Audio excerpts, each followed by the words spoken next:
him, and saw a simple man, a carpenter with a lin in his hands. They saw him come the sea and heal a dying man.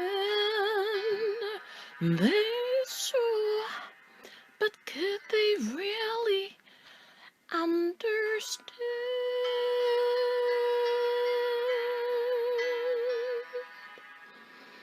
They could not. They could not, though they tried. They could not. He was just a simple carpenter, but with healing in his hands. And could they really understand? They could not.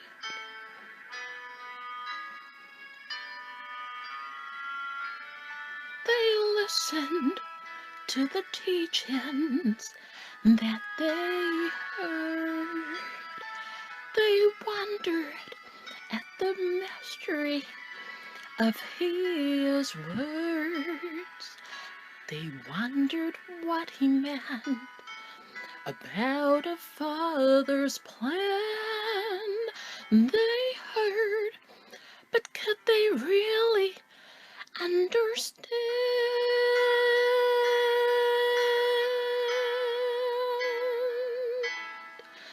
They could not. They could not, though they tried. They could not. They listened to the teachings about a father's plan, but could they really understand? They could not.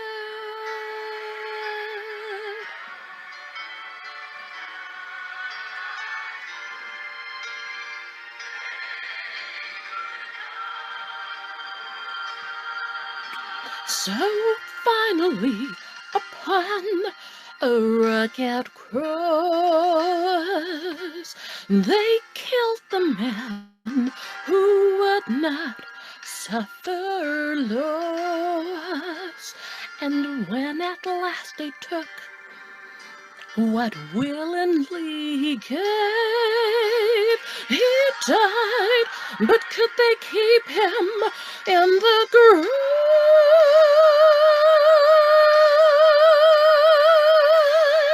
They could not. They could not. Praise God.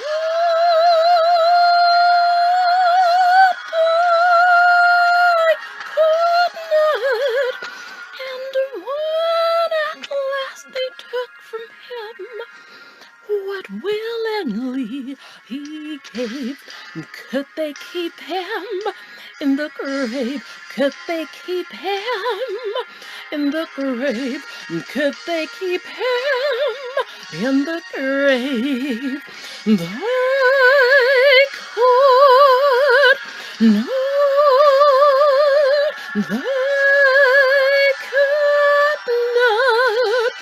Praise God.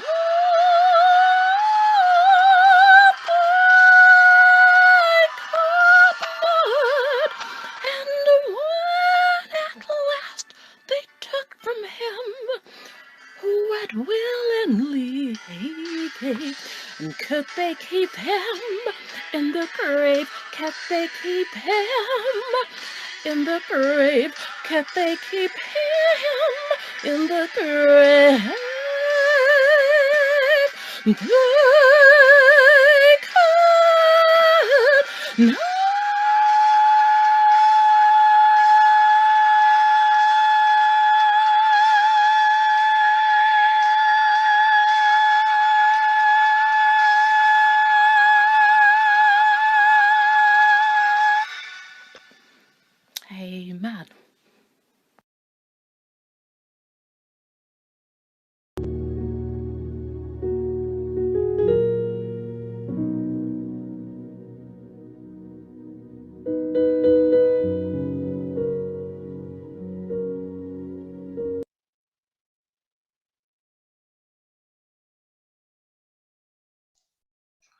Good evening. Sorry, not good evening. Good afternoon, rather, to everyone who's been able to join so far.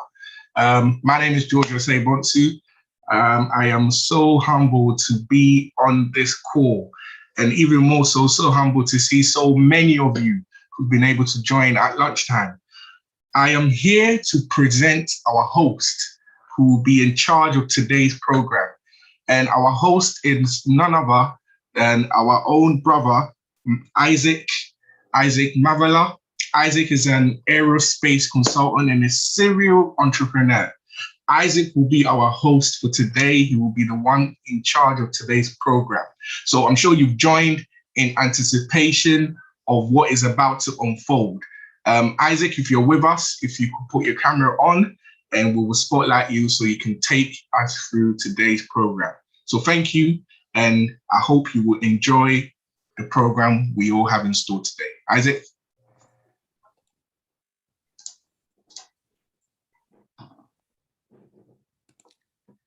Hello, everybody, and welcome to this fantastic event, this very interesting discussion, very important discussion.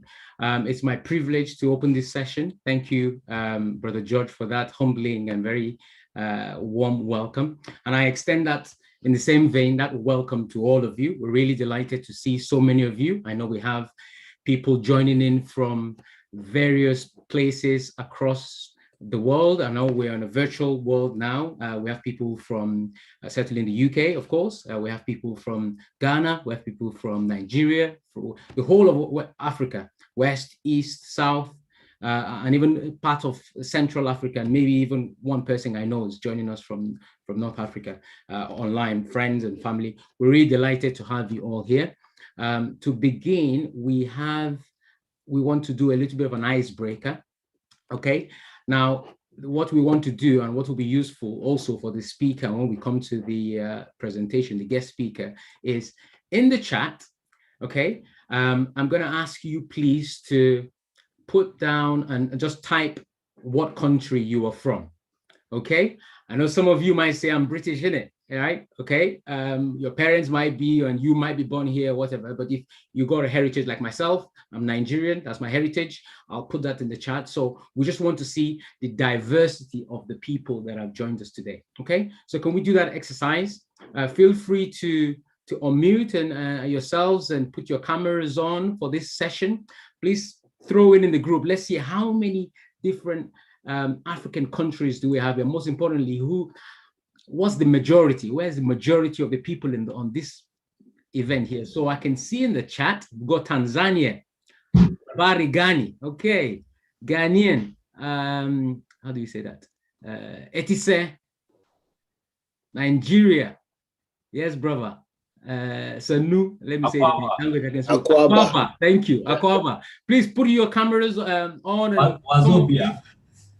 Wazobia, yes, that's the Nigerian one, okay. There's a lot of Nigerians here. There's a lot of Ghanaians. Akwaba, Etise, Zimbabwe.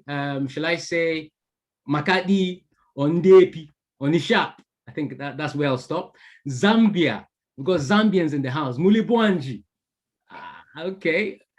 I think that there's Great Britain here. Good afternoon, ma'am. Okay, let's keep going. We've got Zimbabwe, yes. Tanzania, Nigeria. Shantain put ZW. I'm guessing that's Zimbabwe. Welcome. Malawi. I guess it's Malawi, Mulibwanji as well. Mulibwanji. Let's see. There's Nigeria. There's Greece. Pastor Tango. Yeah. I went to Greece in 2020 when I visited you. I can't remember the greeting. Are you there to just tell us what that greeting is?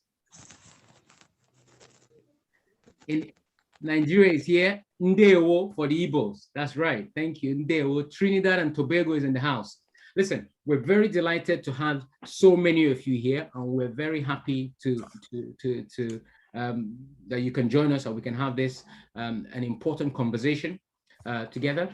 Okay, we're going to do a little bit of an icebreaker now, and what I want us to do is we're going to play a game. This game is Would You Rather. Could you spotlight me so I can see people at the screen as well? I'll go on gallery.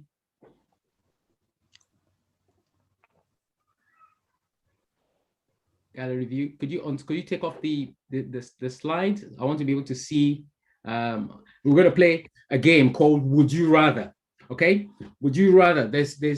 I'm going to ask a series of questions, and I'm going to ask you, the participants, to engage. Okay, we want to energize. We want to warm up. We want the speaker, when he comes, to know that he's got an audience willing and ready to listen to him. Right? Can we agree on that? So what I'm going to ask is put your cameras on so I can see you. I'll ask you for the option 1 to put your on one hand, if the option 1 is the choice you want to make. And then for the second option, if you put the index finger and your middle finger. Okay, please resist putting your middle finger first. Some of you, I know you might want to play that. We've got the pastor on. The last thing I want to see is a pastor on the screen and somebody's got their middle finger on. That's not a good look. He's not going to come back for the part 2. So we're going to ask. So I'm going to start now. We're going to start very simple, and then we'll maybe elevate it as we go along. So 1 finger for option 1, and then 2 fingers, middle finger and the index finger, for option 2. So let's see what demographic we have here. So would you rather read a book or watch a movie?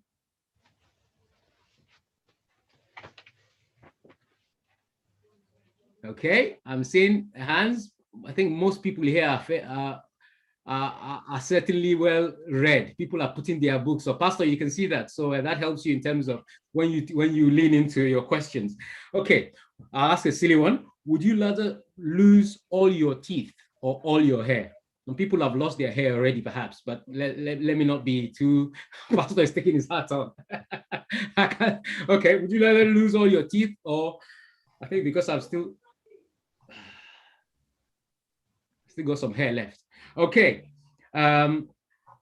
Would you rather have your dream job or find your true love? I think this is my dream job here, so I'm going to go for my true love since I'm still single. But for the rest of you, true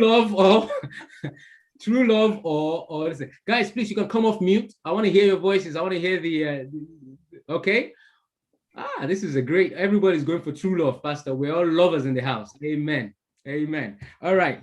Okay. Would you rather, this is another interesting one. Would you rather be born in an older generation or born in a younger one than yourself? Older generation or younger one? Most people are saying older. You know what? So is one for older or 2 for young?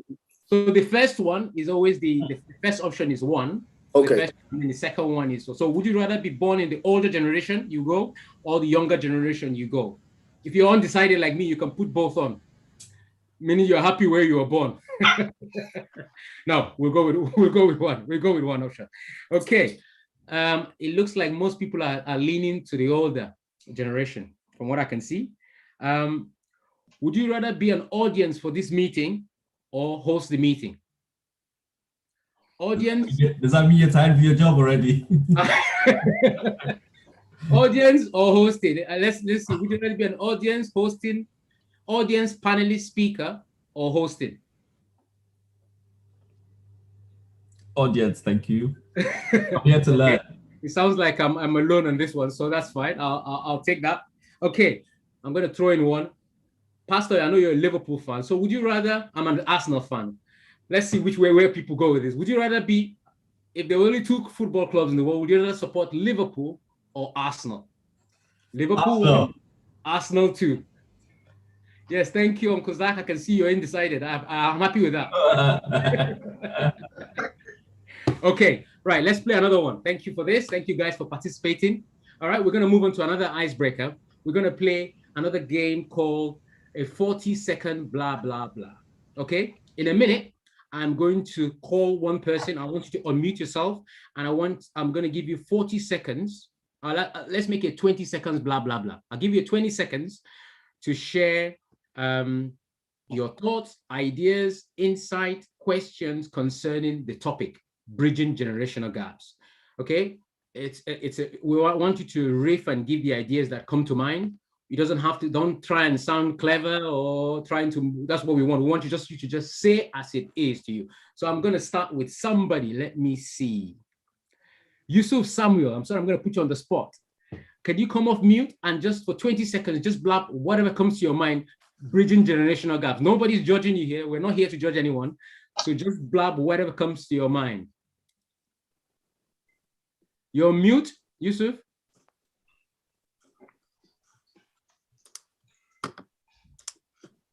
You've gone back on mute.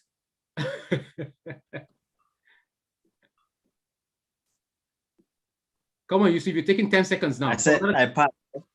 Someone start. Someone start. I come up later. Let someone start. Is that what comes to your mind when we talk about bridging generational gaps? Let's pass it to somebody else. Okay, interesting take on it. Yes. All right. I don't want to go to the panelists. Pastor Tangod, for 20 seconds, what comes to your mind? Just a blah, blah, blah. Just the first thing on your mind, please. 20 seconds. You know, it's difficult to deal with the duration for now. And I want to be the old generation now because they know what they're doing and then they know what is right and what is good. Okay. I'm going to jump at Kako, my brother, Kako, and my younger brother. Good to see you, bro. Let's hear your take on it. 20 seconds. 20 Please seconds. don't sound clever. 20 seconds, bridging generational gaps. Well, I believe that we need to understand that when it comes to different generations, we need to understand that sometimes we have difficulties when relating with people from a different generation. We tend to see the world through our lenses, judge people with our lenses, especially when it comes to... 20 seconds is up. Excellent. Thank you for that. Just what's on your mind. Well done. Thank you for that. I can see Mama Charity Uhuka. Can I ask her to just say what's on her mind? 20 seconds, ma'am.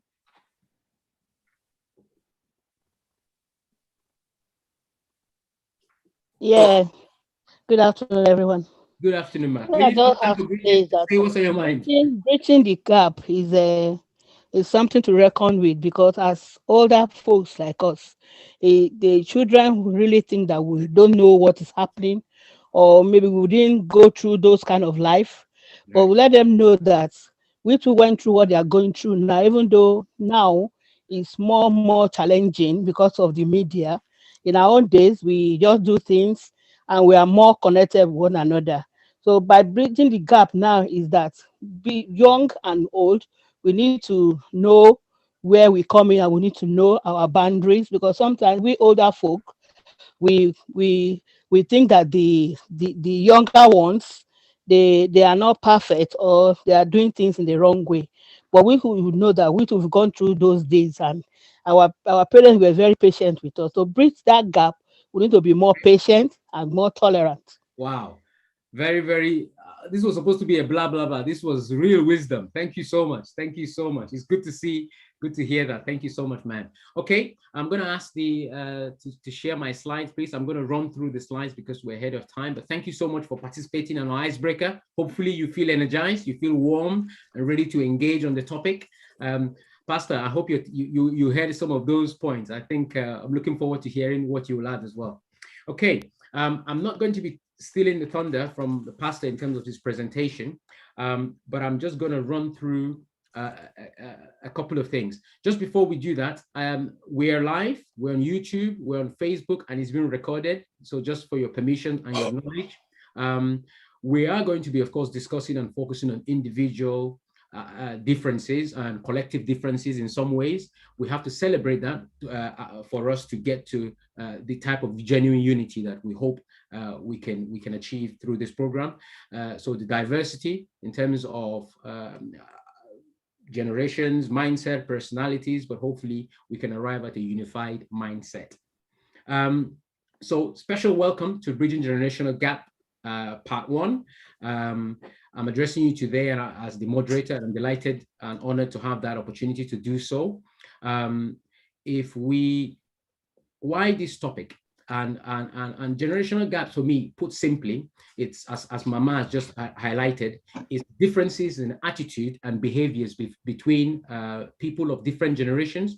For example, has been eloquently put, older generations might see younger people as being disobedient and lacking in values, whilst also, if I may give the balanced argument, younger generation might say the older generation are being too rigid and outdated, exactly what Mama said. So today we'll be looking to explore this topic, and our guest speaker will deliver this in much more detail and much more important. So I'm not even going to attempt to go into in details, but I want to share why this topic and why we wanted to have this conversation. I want us to reflect that during the medieval times, when there was little social mobility, a son was bound to choose the profession of his father. So for myself, I might have become maybe a pastor like my dad, or a president of a conference, or even an academic professor, as my father is.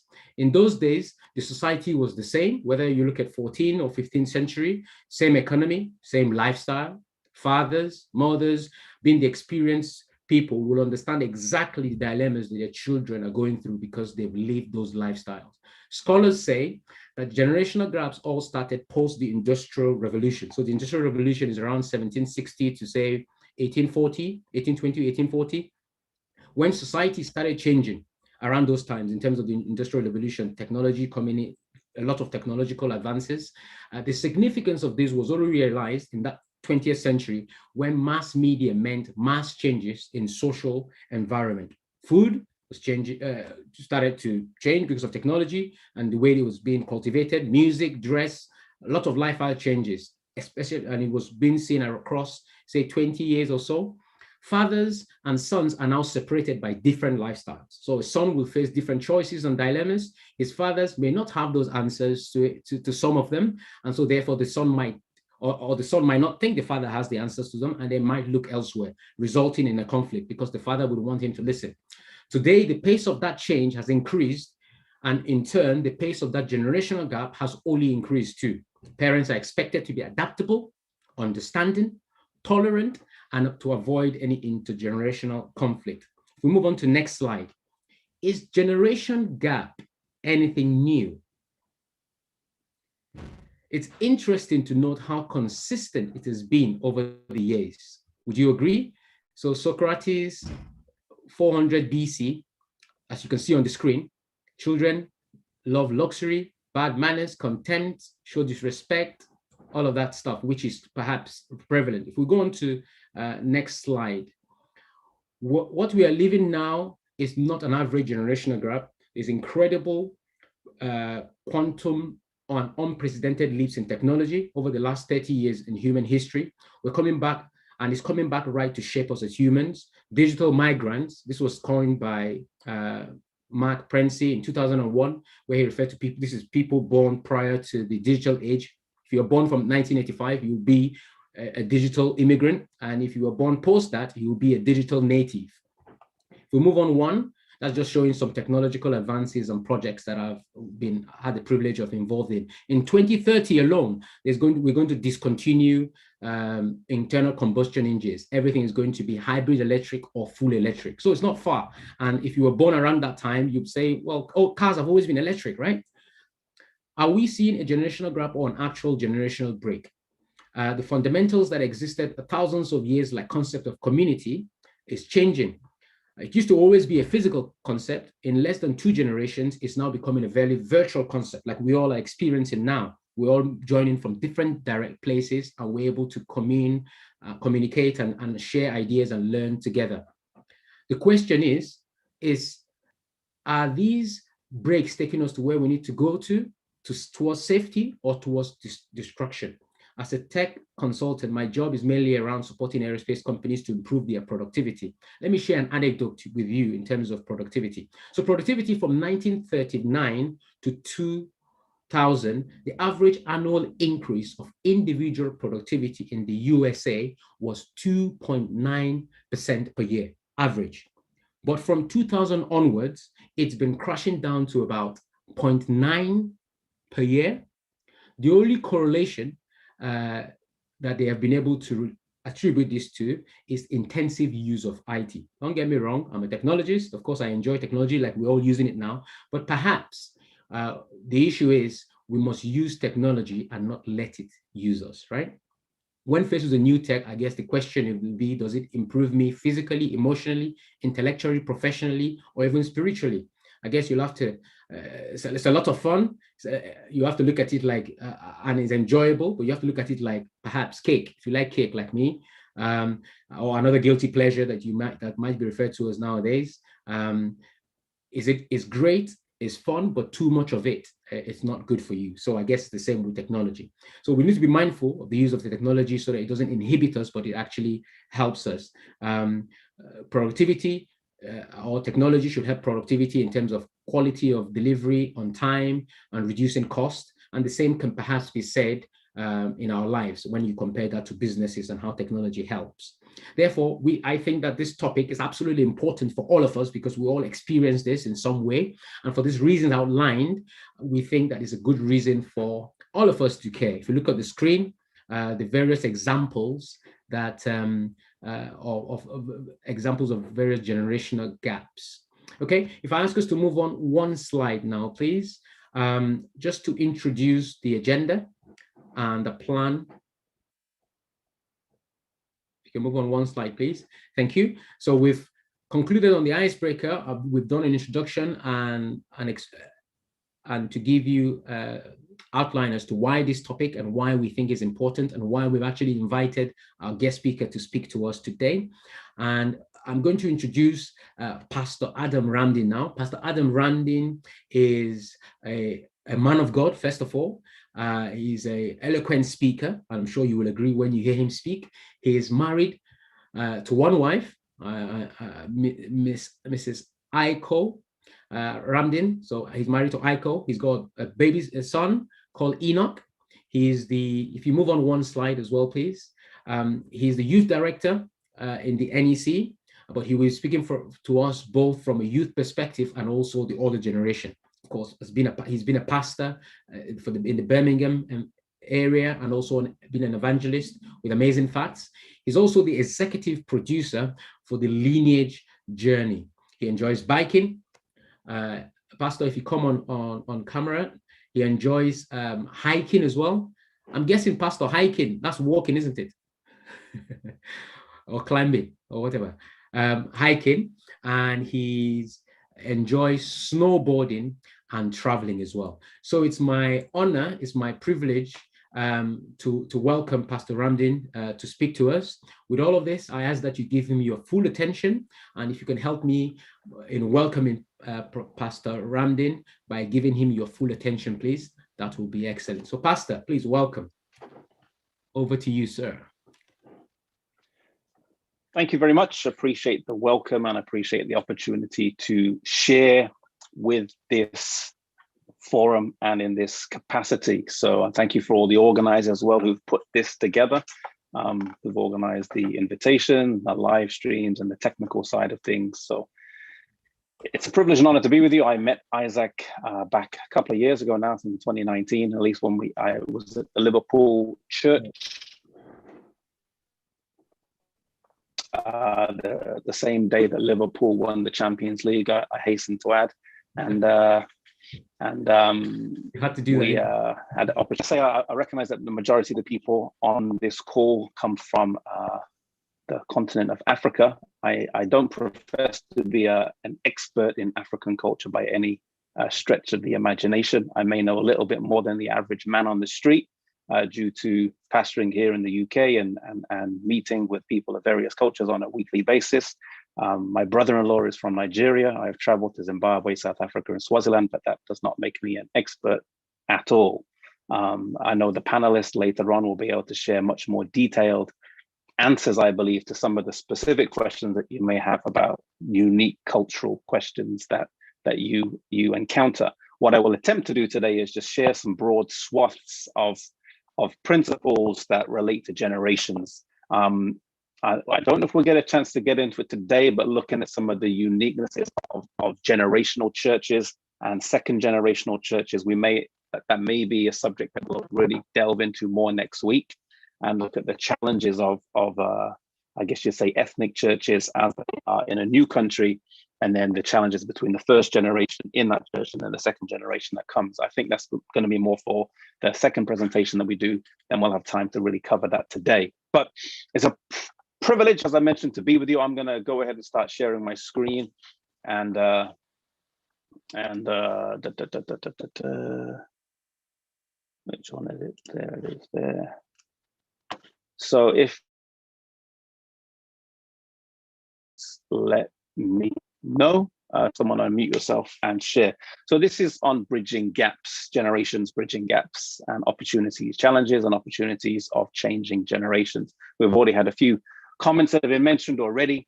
The introduction by Isaac gave a very good introduction showing how, for many years or centuries, there wasn't too many changes. And then in the last 50 or 100 years, there's been unprecedented change. And you could argue that in the last 10 to 20 years, maybe 20 to 30 years, there's been really intense, unprecedented change, not just technological, but changes in societal values and norms and expectations that we have in society. So we're going to try and unpack some of these in the short 40 minutes or so that we have now to do so. Let me see, changing these slides. There we go. So generations, what is a generation? It's been mentioned already. A generation is an analytical tool.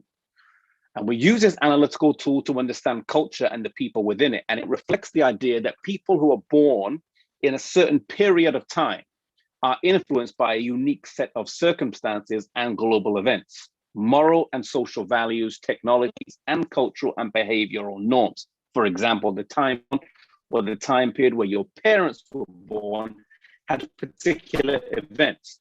Now today we're living during a pandemic. So we, as a generation living here, will be able to use COVID-19. It's going to impact our lives. It's going to impact our lives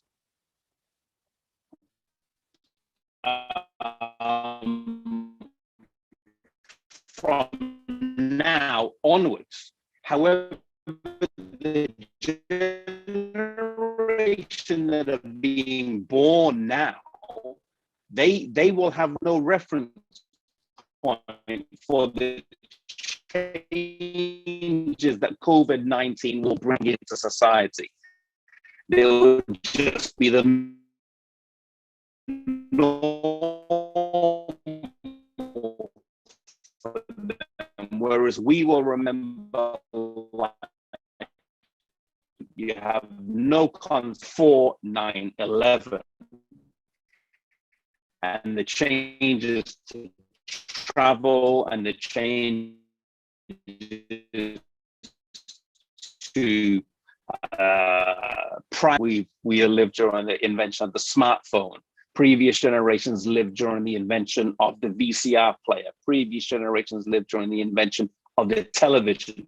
And each one of these technological inventions impacted society and that generation. And today's generation are living during other interact with each other.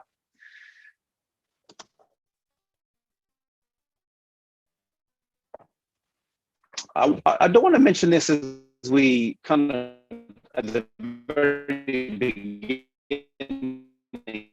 and I appreciate the point that was raised. I forget the name of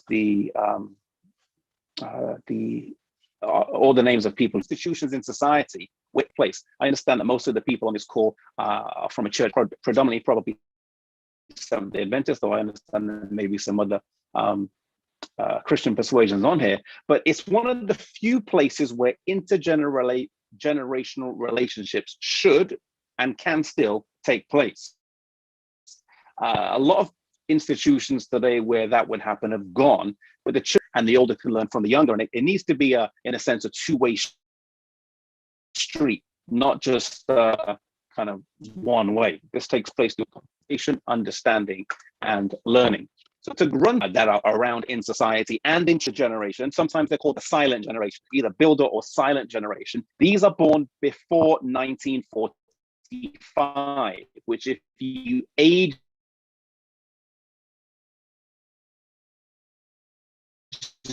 them now, that means that anyone over the age of 76, roughly.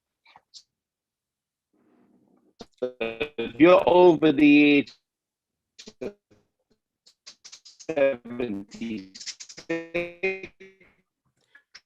Apologies, everybody. We seem to They be still have leadership. the line seems to be lagging.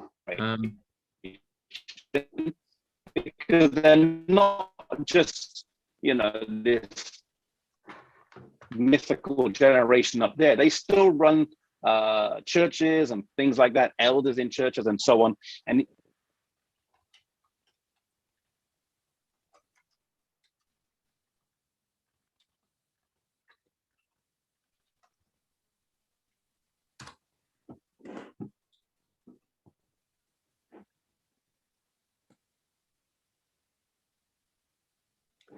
Hello, Pastor. Apologies, everybody. As you can see and tell, seem to be experiencing some lagging issues. Okay. Yeah.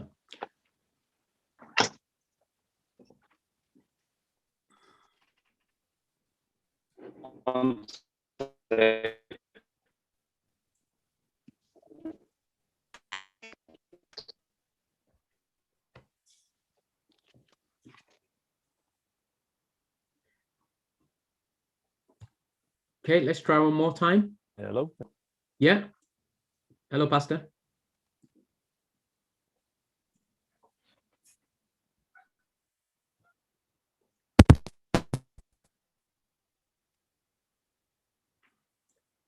Okay, just bear with us. As you can probably seen, we're just trying to rectify the technical connection issues we're having, so you can hear the presentation that the pastor Pastor Adam Randing has prepared for us. So please bear with us whilst we try to rectify the connection issues.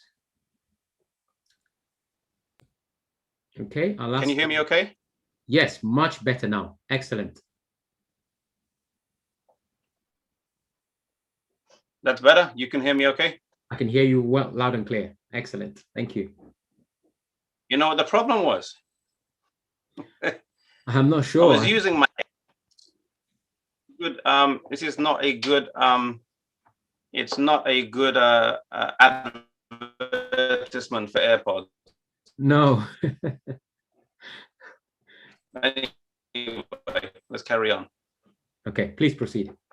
Okay, where were we? Let me get back. Shall I start? Shall I go back a bit, or where should we start? Carry on. Yeah, from there, when you were talking about the wires in churches, I think from there will be fine. Okay, so I was saying the church is one of the few institutions in society where intergenerational relationships still are encouraged and still take place. And so this takes place through conversation, understanding, and learning. So the generations we have in church, we have the builder generation, or sometimes called the silent generation. These are born before 1945, which means they're over the age of 76 today. Sometimes they're called the greatest generation. They were born and raised during either born during the World War II or just before it. And so maybe those who were raised during the Great Depression is a bit old now, but you get the idea. We still have many of these in our churches today. Some of them still run churches in the sense that they're elders or head elders, or they just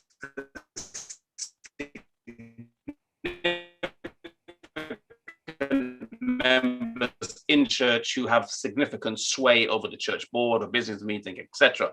So it's important to understand this generation and the values that they have. 6 to 1964. There are differences between early boomers and late boomers, just because there was huge changes in that 20 years.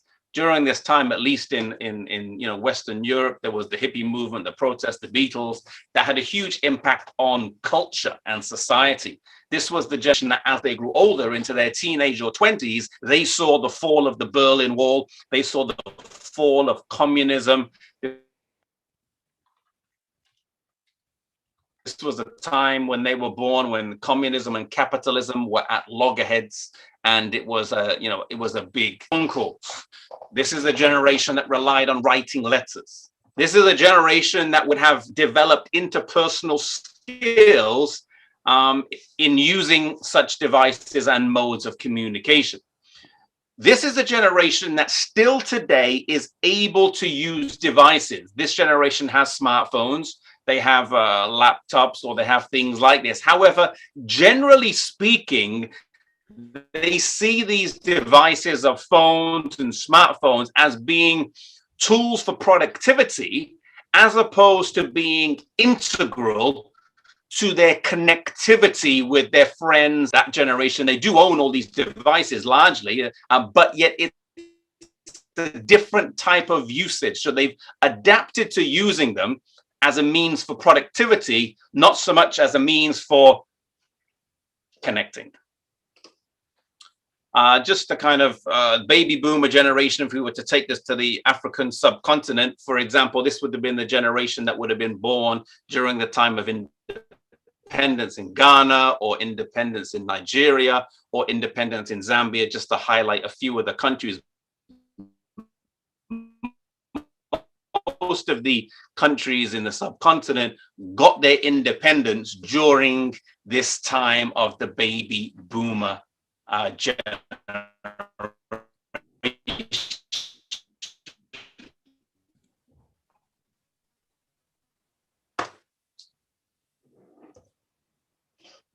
Okay, Pastor, if we on from the late sometime, it's 19. Carry on. I was just saying, if you take off your camera, the video, we might improve it a little bit. We're still experiencing a little bit of a lag in terms of the connections. I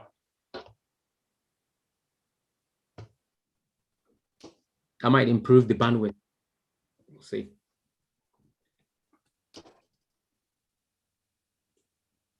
Sorry to interrupt you. Please proceed.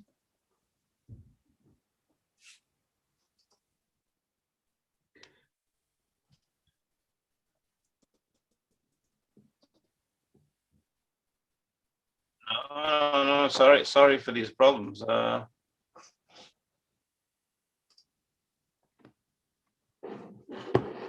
X are born from the mid 60s to the late 70s or early 80s. It depends which social study you listen to.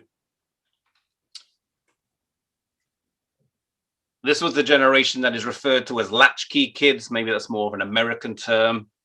They are the generation. This is really the first generation that experienced divorced parents, because divorce didn't really happen prior to this generation when they were being raised. The builder generation, they just got on with it and stayed married even though they didn't like each other. Whereas this generation experienced divorce. Either both parents were working, so they kind of had absent parents, or they were in single parent homes. And so the breakdown of the family unit really started during this time. This is the first generation to experience that, which leads some to describe them as the lost generation. They're characterized by individualism, ambition, and this is the generation that was the first one to really be called and be proud of being workaholics. Workaholics.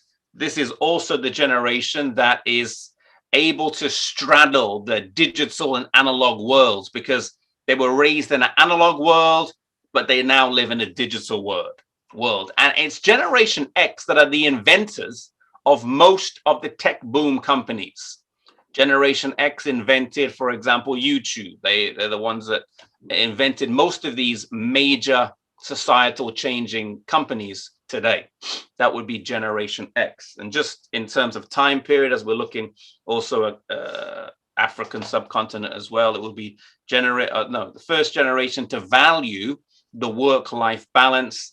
This is the generation that delayed marriage and childbearing. They started to be delayed during this time period. Prior to that, you always got married in your late teens or early 20s. Now it was pushed back. And just in terms of an iconic invention, the Walkman. Some of you know what that is, some of you don't. The Walkman would have been an iconic invention and usage for this generation. Zimbabwe independence would have happened during this time in 1980. Would have happened during this time of this generation. Millennial generation, sometimes called the me or the narcissistic or other characteristics, they are the children of the boomers, not Generation X. They're children of the baby boomers. This generation experienced, because of the baby boomers were very lax in their upbringing, this generation almost had a reverse. Helicopter parents and parents that won't let kids out of their sight, and parents that always want to be with their kids and are very concerned, etc., etc., etc. The helicopter parents are the parents of the millennials. Sometimes they're called Generation Y. They have grown up in a very competitive workplace. This generation needs to be highly educated, highly trained. The reason why is because they're competing for jobs, like 5-to-1 ratio. For 5 people apply for every 1 job that's there. This is a generation described as confident. It's described also as entitled.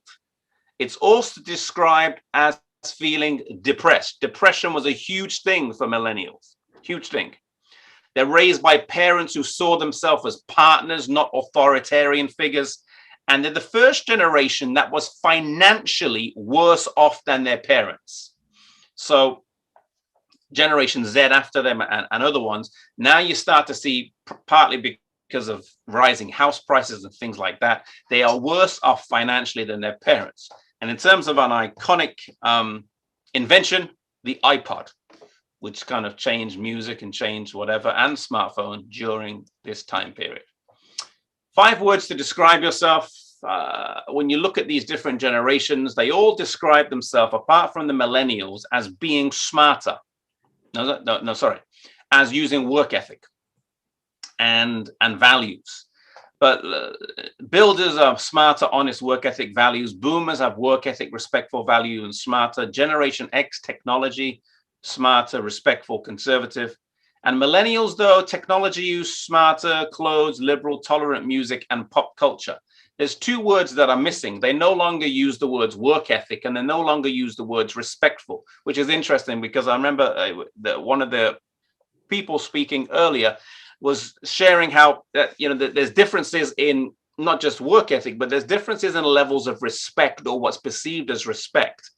Millennials, which is really people today between the ages of 23 and say 42, no longer really describe themselves as respectful, as traditionally understood, which has led people to say that I think this generation is not just slightly different from the past, they are discontinuously different from anything that has been seen before. Discontinuously different, meaning the changes are so great, it's not just more intense than the previous generation, it's discontinuously different. Then we have Generation Z. Generation Z, those born in the late 90s to around the year 2012, roughly. This generation are digital natives. They live lifestyles where they have they're influenced by YouTubers and influencers like that.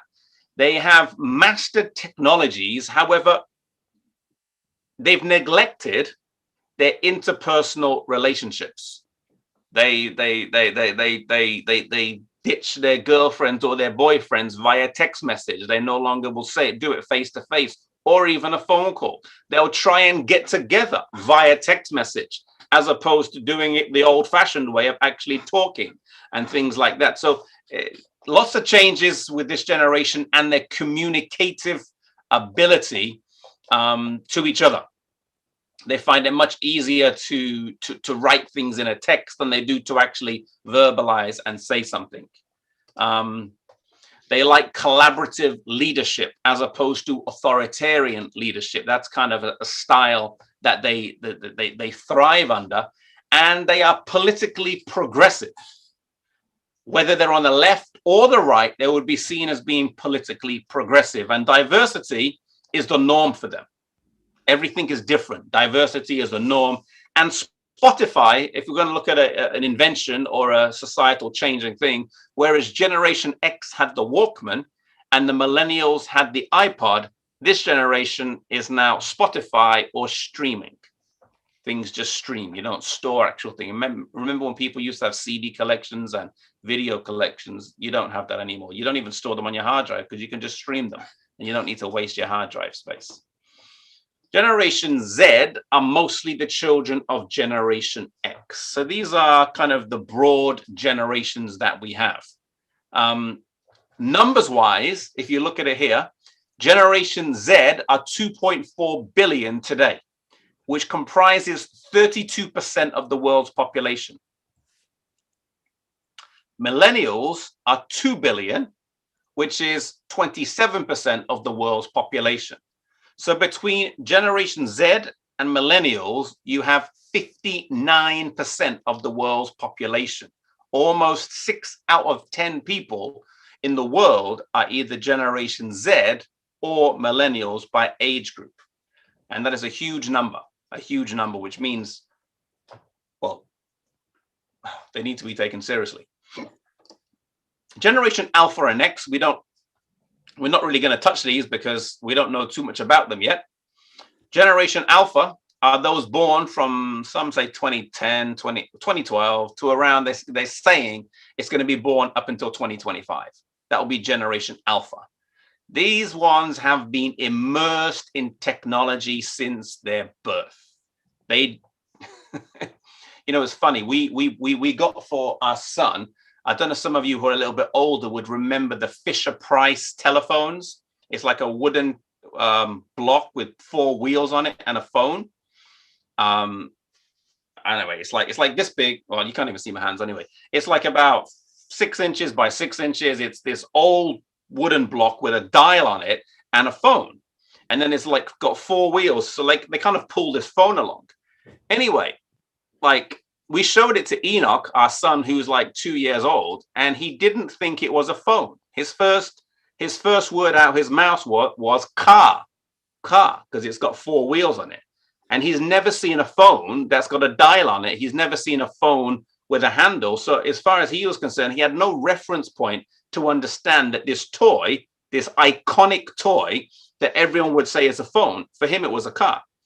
They've been immersed in tech. For them, phones and things like that is just normal. Many of them are virtual learners. They will be learning how to read. They'll be learning how to see. They'll be learning a lot of things virtually and through devices. This is the generation that will see autonomous cars, self-driving cars. It's the generation where online streaming is the normal thing. And they are the children of millennials. Millennials are having Generation Alpha kids. And it's true that Generation Millennials had technology. It's true that Generation Z had technology, but the amount of immersion from an earlier age just goes to a heightened degree with them.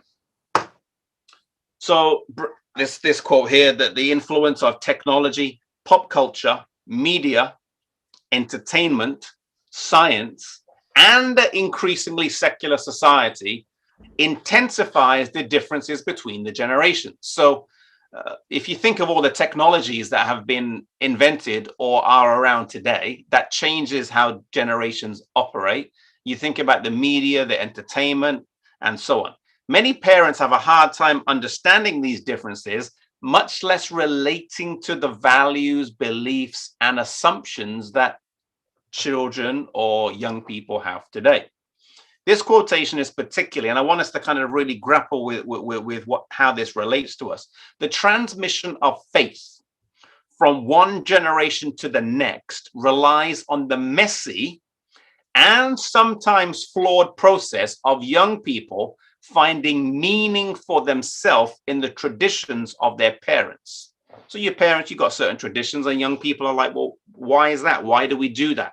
And as you get older, you start to realize that, you know, some of the things you didn't like, you understand why that's the case. And you understand why, as you get older, you did certain things the way you did them, and it makes sense. And, you know, it's just, you understand. But the problem is this: all of us have to make sense of our faith conveyed to us through the relationships we have with our parents, our pastor, our Sabbath school teacher, etc., and wisdom. But the challenge today is the process of relationships has changed. And the sources of wisdom has changed. For example, when I say that, what do I mean by the process of relationships? The process of relationships in terms of technology has impacted how our relationships operate. It's no longer, let me go to Sabbath school and see what my teacher has to say. I can just go to Google and find an answer to this question. So the sources of wisdom or the sources of knowledge has changed. And therefore, that relationship with the Sabbath school teacher or the relationship with the pastor is no longer fundamental to my pursuit of faith or knowledge. We have to find new processes. We have to find a new mind that makes sense of faith in our new reality. And this really, I think this quotation here really sums up the challenges we have. How do you pass on faith from one generation to another when the way that society is structured and the relationships we have has changed?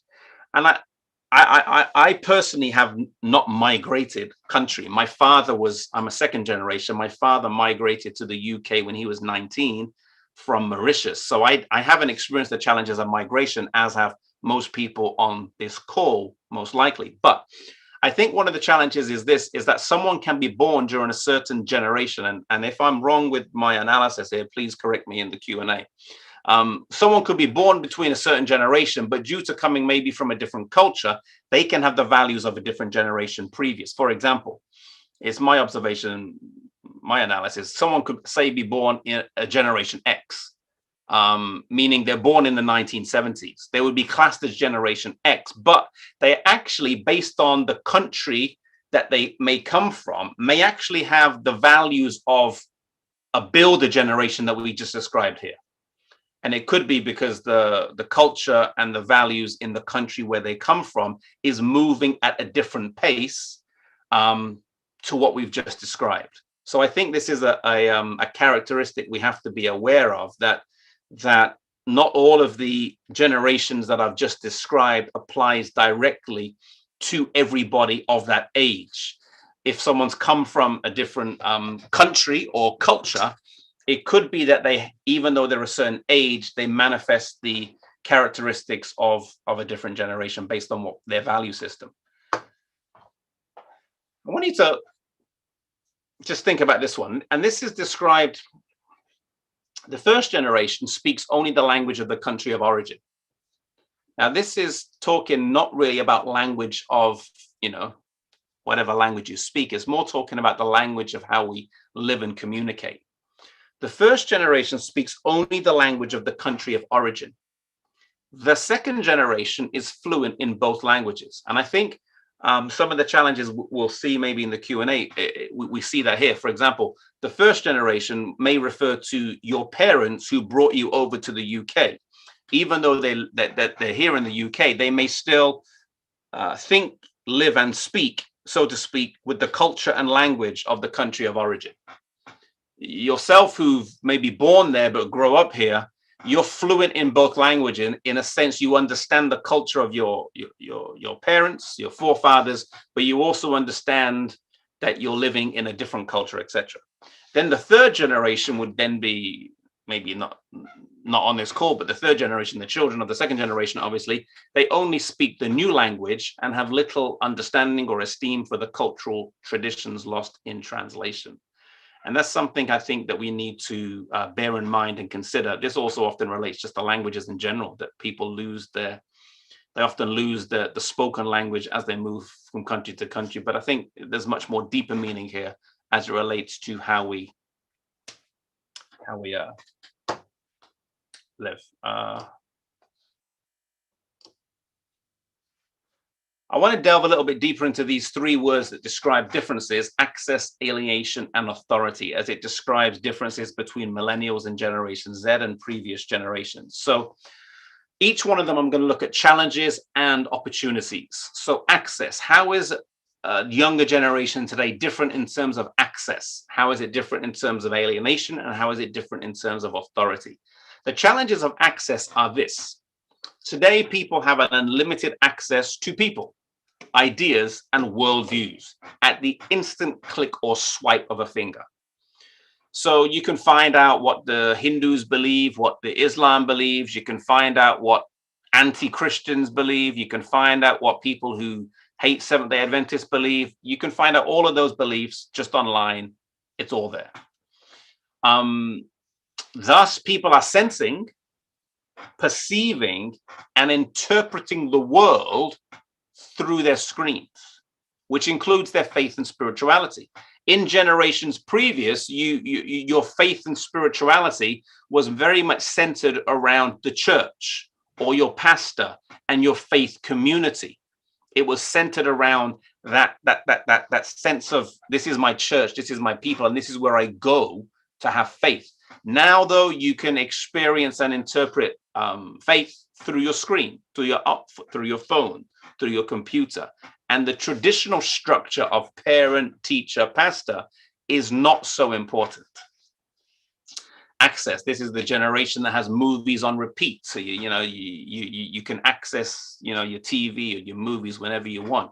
Pornography is on demand with a smartphone and Wi-Fi, and it's a huge challenge and problem for the Christian church today, that you now have easy access to this. Generation X or millennials, if you wanted to see pornography, you had to get a video or you had to go buy a magazine, and there were certain taboos that were involved with going to buy those videos or magazines. Now you can just go to your phone. If you've got Wi-Fi or signal, you can just access it.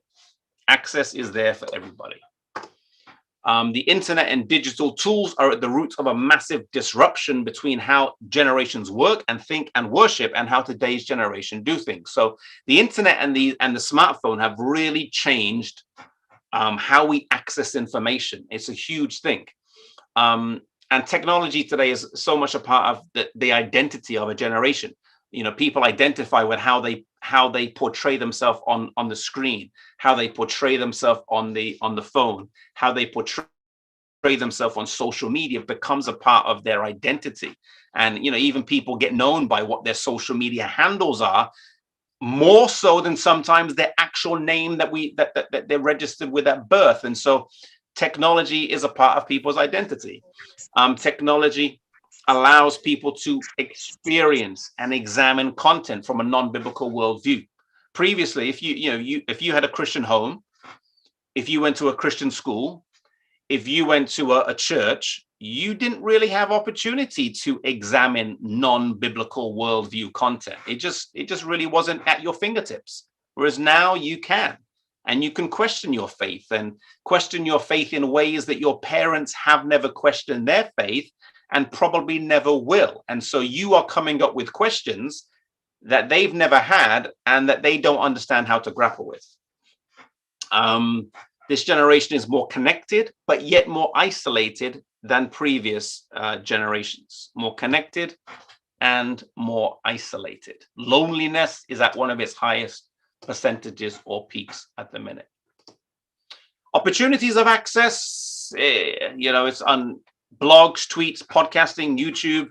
There's something embedded in the DNA of this generation that seeks a platform to influence and advocate for causes. And so if you go to the younger generation in church today, many of which will be on this call, you probably have many podcasts represented, many YouTube channels represented, blogs represented, because they're seeking a platform to influence society, influence the world. Even this call is being streamed on YouTube because, we kind of, let's get it as far and wide as we can. And that's just a characteristic of society. And so the digital revolution is like the printing press of the 1500s in that it is really changing society.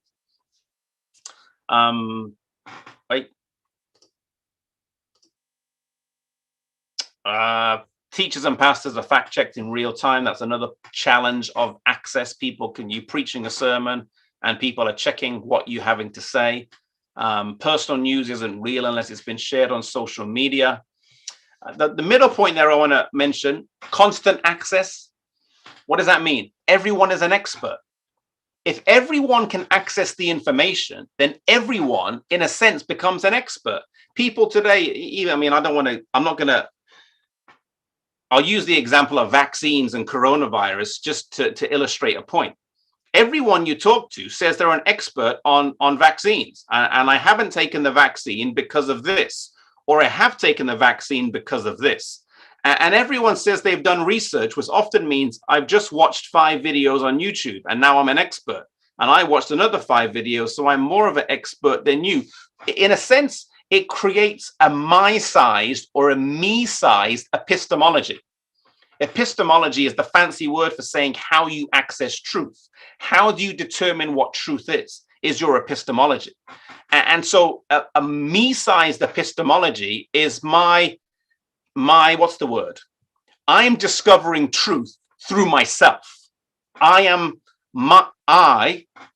ability to do a Google search, my ability to look on Wikipedia, my ability to read on YouTube is my ability to find knowledge. And so everyone's an expert, everyone has access, and everyone can determine what they want. Alienation. Alienation, this is interesting. It began in the 60s with civil rights, student riots, the hippie culture, women's liberation, birth control, sexual revolution, the FM radio, the Pentecostal movement, the Catholic transition to the English mass. And it was in the 1960s where the term generation gap was first used. And every generation since then has these rifts deepened in these areas. Prior to the 1960s, it's interesting, church attendance was the same across age groups. Now, this is, I don't, as I said, I don't understand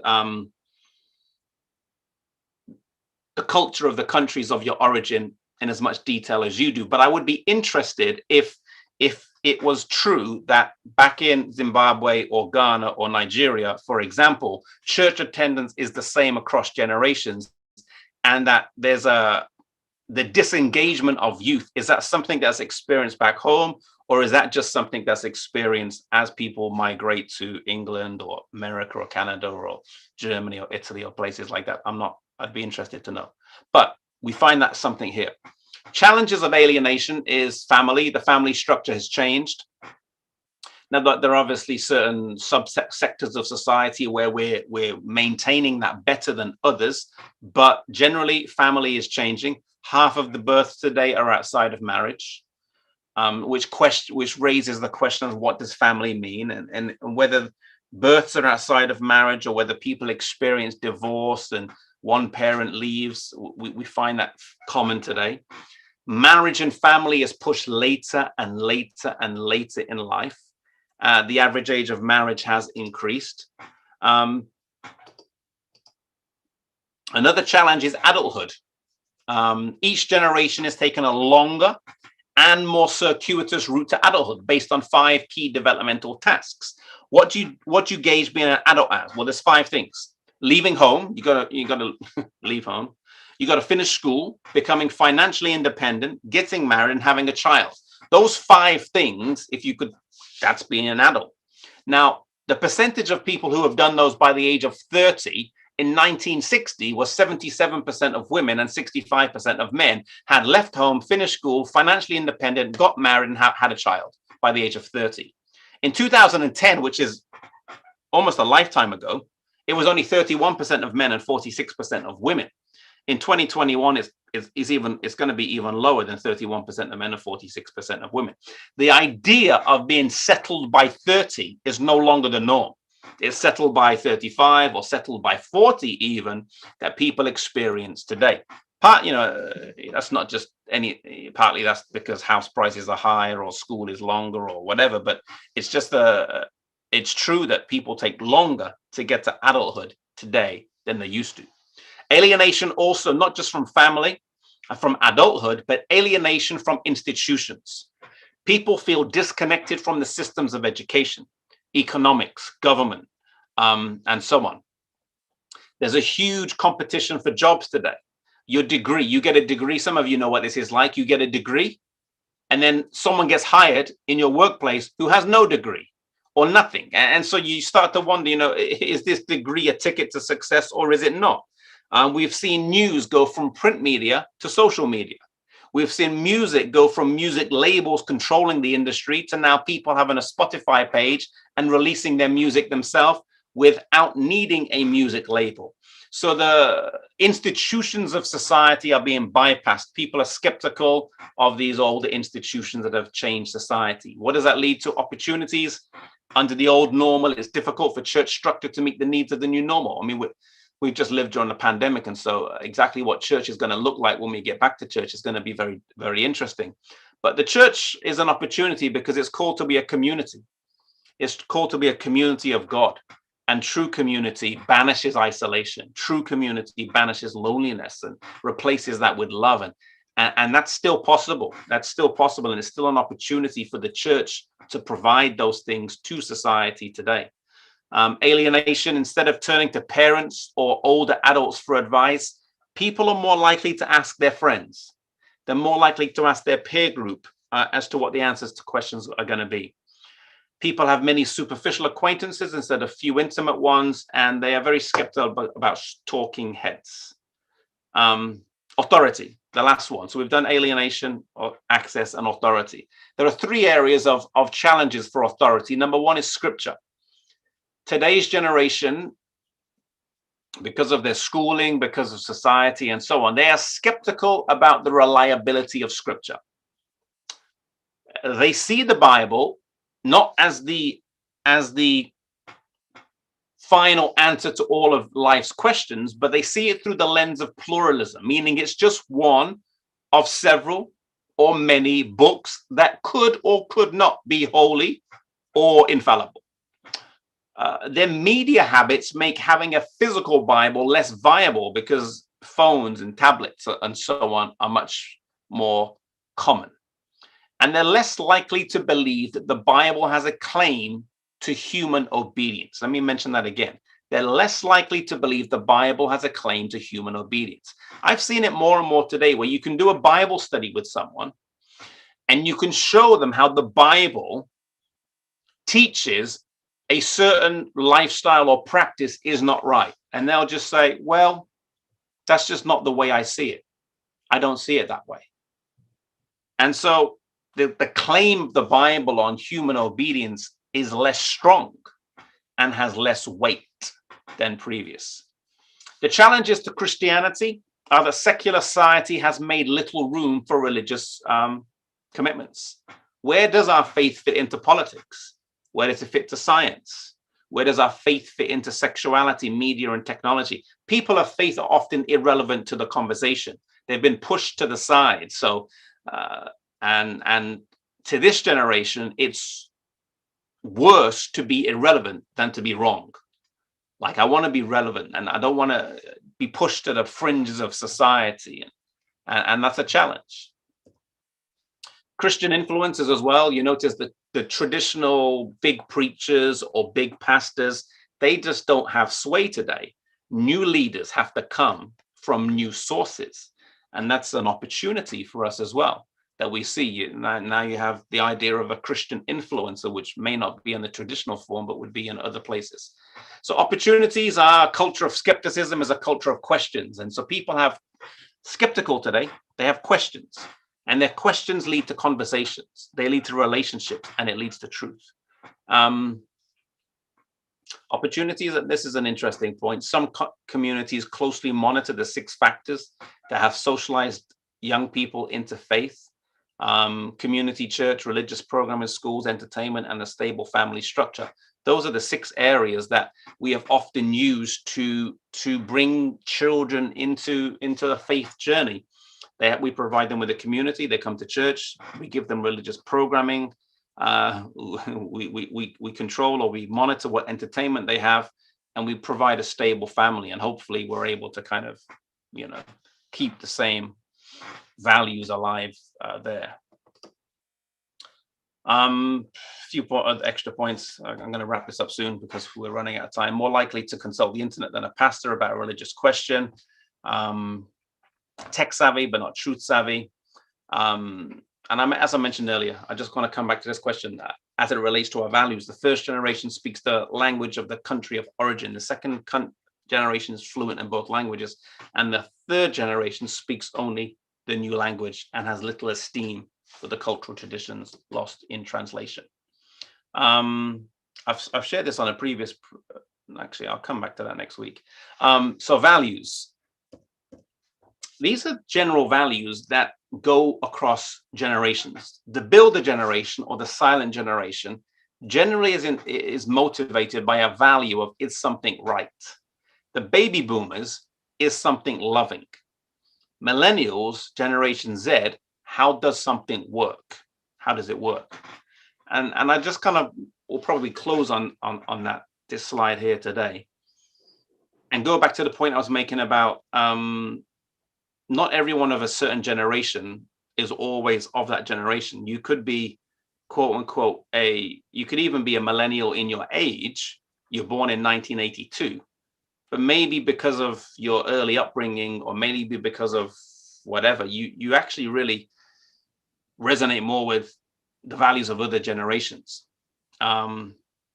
But increasingly, as I'm, people of millennial, Generation Z, and so on, this is what inspires them or motivates them. How does something work? So when we have religious questions in church, when we're trying to pass our values down, one generation says, do this because it's right. And the other generation says, but how does it work? And they're told, don't ask how it works, just do it because it's right. But I need to know how it works on a day-to-day basis. And if the generation can't be given an answer as to how something works, they may reject something, not because they're rejecting it, but because they're rejecting the explanation that is given to them. And I think this is really something where intergenerational discussions and intergenerational, what would you say, dialogue really needs to take place. That a generation inspired by our values of if something right really needs to grapple with and help to understand a generation that's inspired or motivated or needs their question, how does something work? And so I know this is just a brief overview into generations and some of the challenges that the younger generations have today. We're going to delve more into some of these other ones.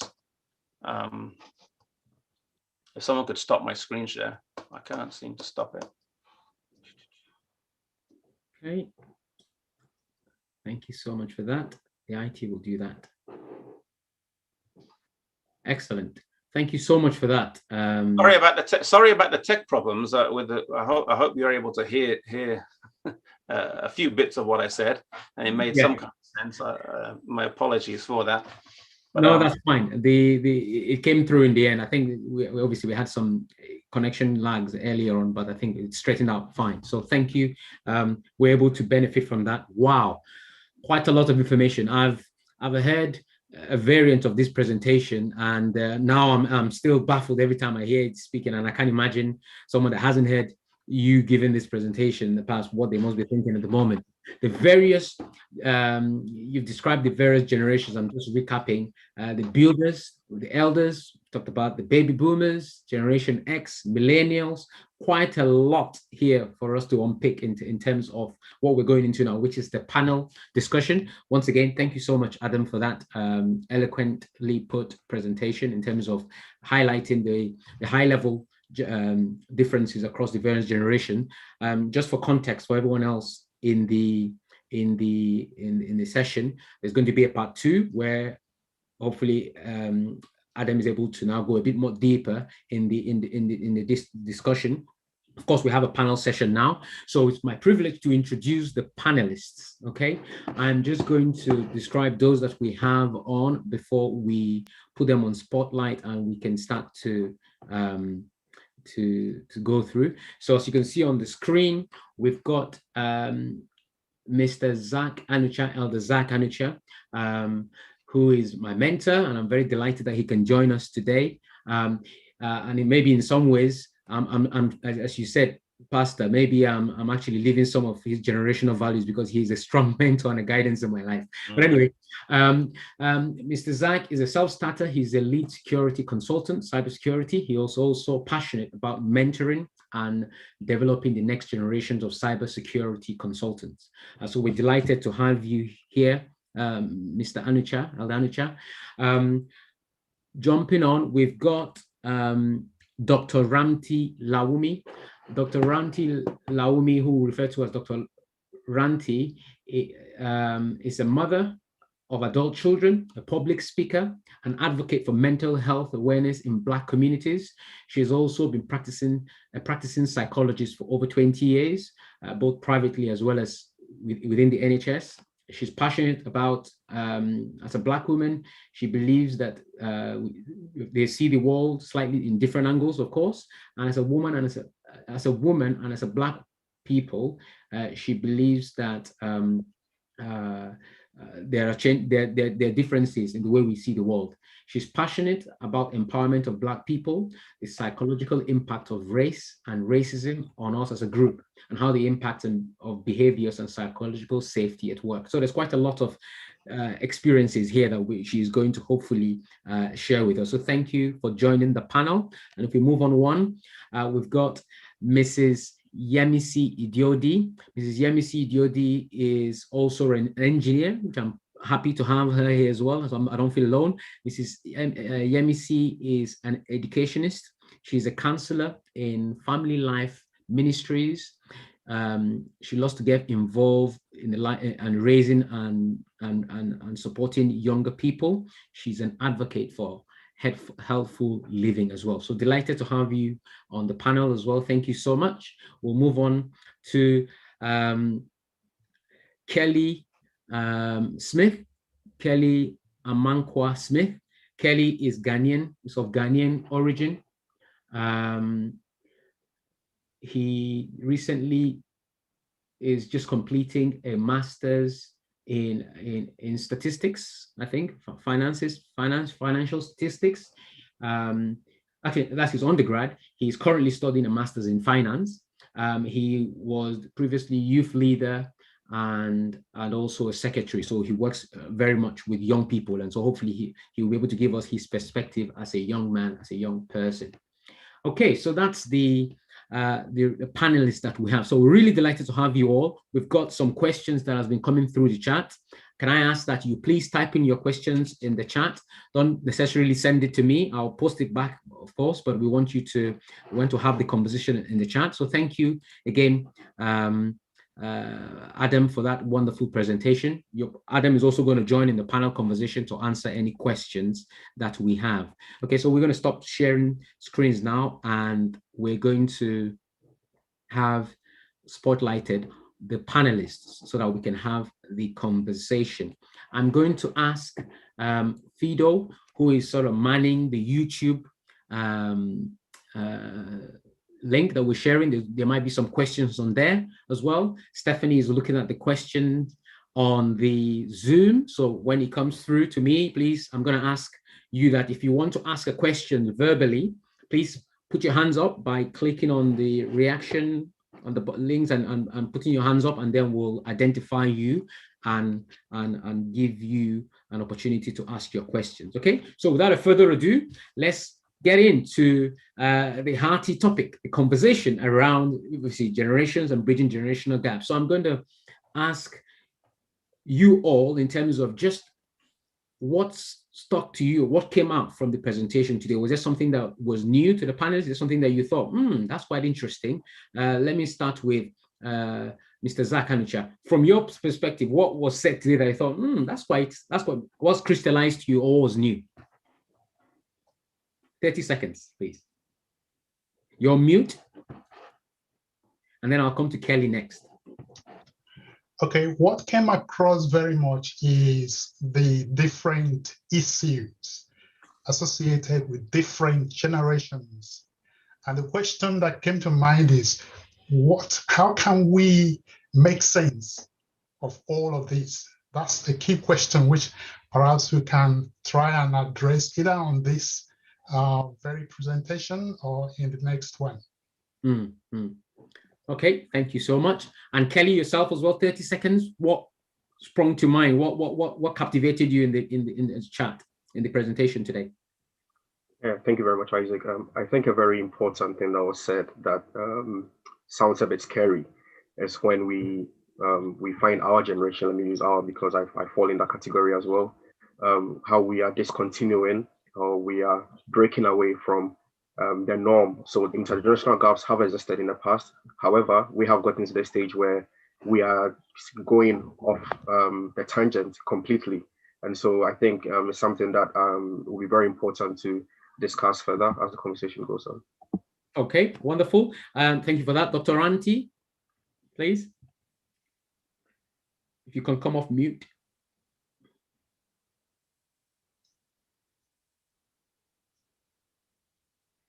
You're still muted. Okay, thank you. The host was not allowing me to unmute initially.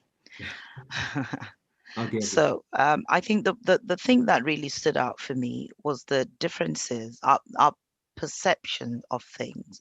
So we have what do we have? We have the builders who want to know whether it's right.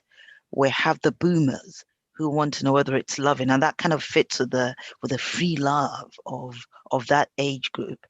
And then we have the millennials, you know, and the next generation who want to know, they really want to know, how does this work? So my question is there a meeting ground for all of us? Same question I asked. Excellent. That's it. All right, I'm hoping that our panelists will start to give us some answers as well as asking them. But thank you for those. That's quite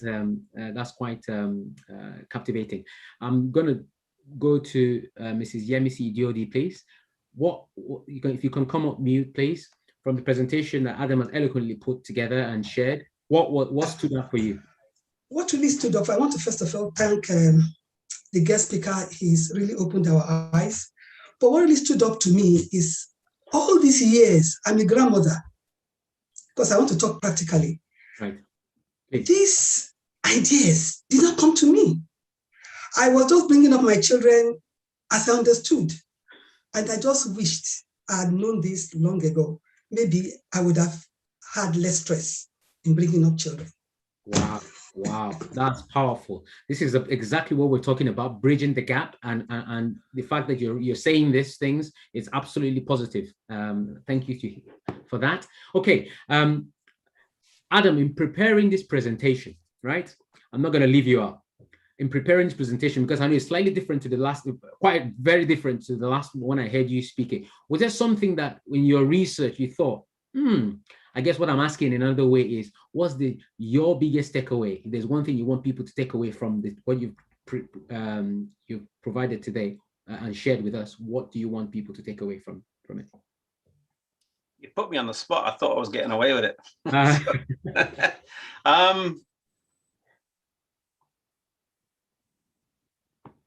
I think, yeah, part of it is really it's one thing to explain that, well, this is the reason why there's a challenge, but then how do you bring it together? How do you in a sense provide a solution? That really is, I think, that the challenge that we have. And I think there is a solution, and we should be able to find a solution, but it's not necessarily an easy one. And it requires much more of what we're doing, which is dialogue and discussion between generations in an open place. And I think it's good to see this, and I think we should have a lot more of it. Thank you for that. If you can notice, we're doing it back to front. We're summarizing before we sort of go into the questions because of time. So that's why I've sort of done that. So I perhaps threw you, but I promise I wouldn't come off strict anymore.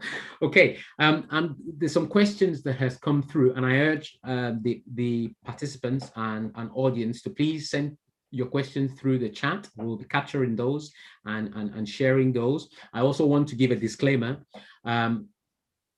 None of these panelists know what questions I'm going to ask them. So they're all going to be speaking from the benefit of their experiences, with perhaps the exception of Dr. Ranti, who will also be doing the same. But of course, she's a psychologist and she's somewhat much more well-versed than perhaps the pastor, exception of the pastor and herself. They're somewhat experts in this area. So the rest of us will be expecting to speak from your experiences and any anecdotes that you can share. So there's no right or wrong answer. It's all about our experiences, and hopefully as we discuss the individual differences from our experiences, we can come to a middle ground. We can actually bridge the gap. And by bridging the gap, there's a dynamic response here rather than a potential one. So there's movement involved, and we all have to sort of move from a comfort zone and realize, okay, if I'm going to deal successfully with an older generation or younger generation, and the challenge seems to be much towards a younger generation, isn't it? Or maybe vice versa, I don't know. That's what we're going to be unpicking in some of this discussion.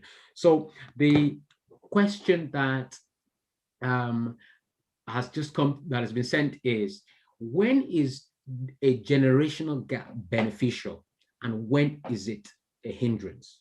Is there any benefits to having a generational gap whatsoever, or is it just a complete,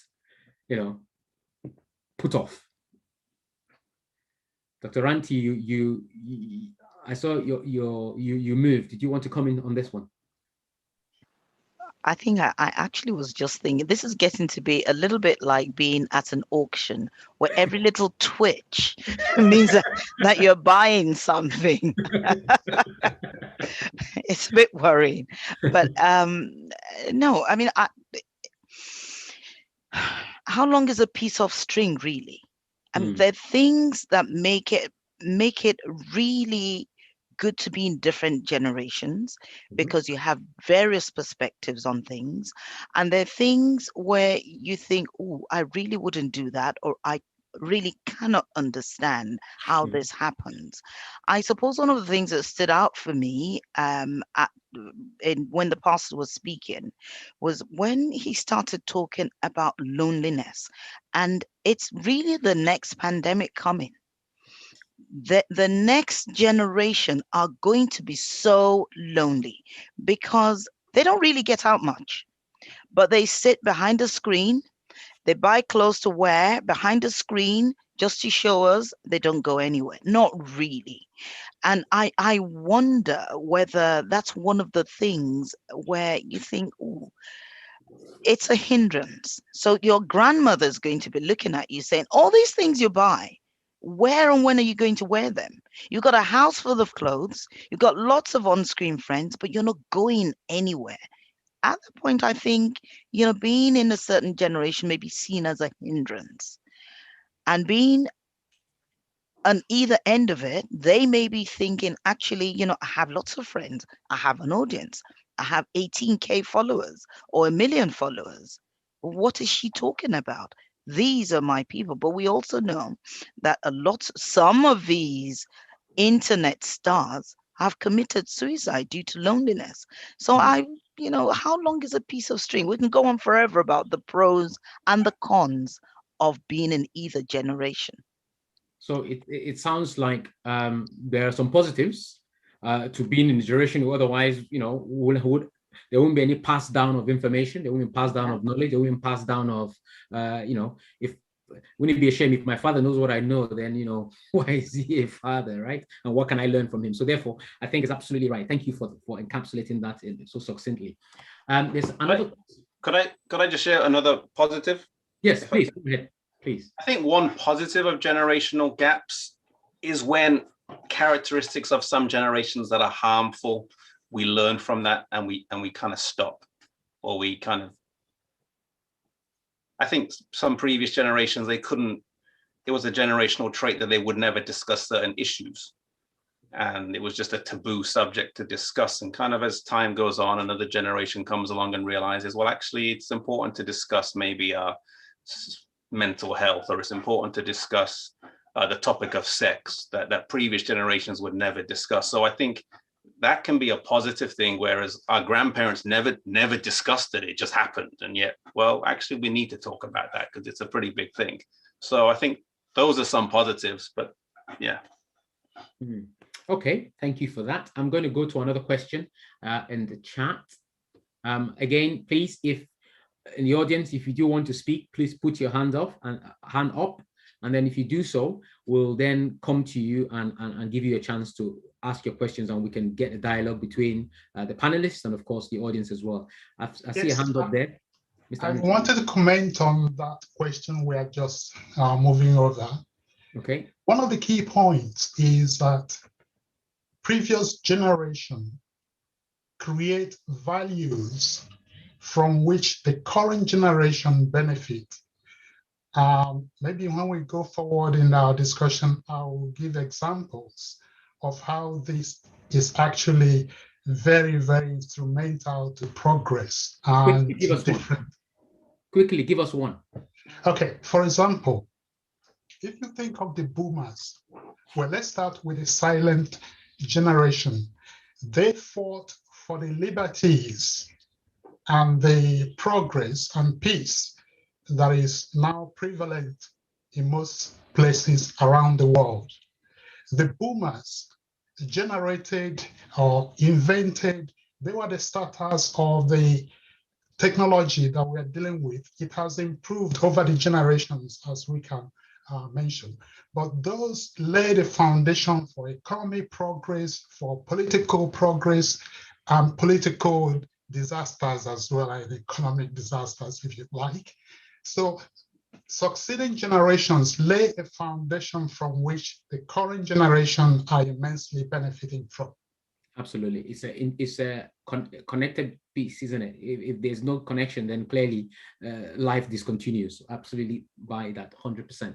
There's another question on here. I'm going to be just throwing questions at you, and then we'll see how we go from there. So one question here is, or I've even addressed this. What are some of the topics people of different generations disagree on, and is it possible for people from different generations to agree on these things as well?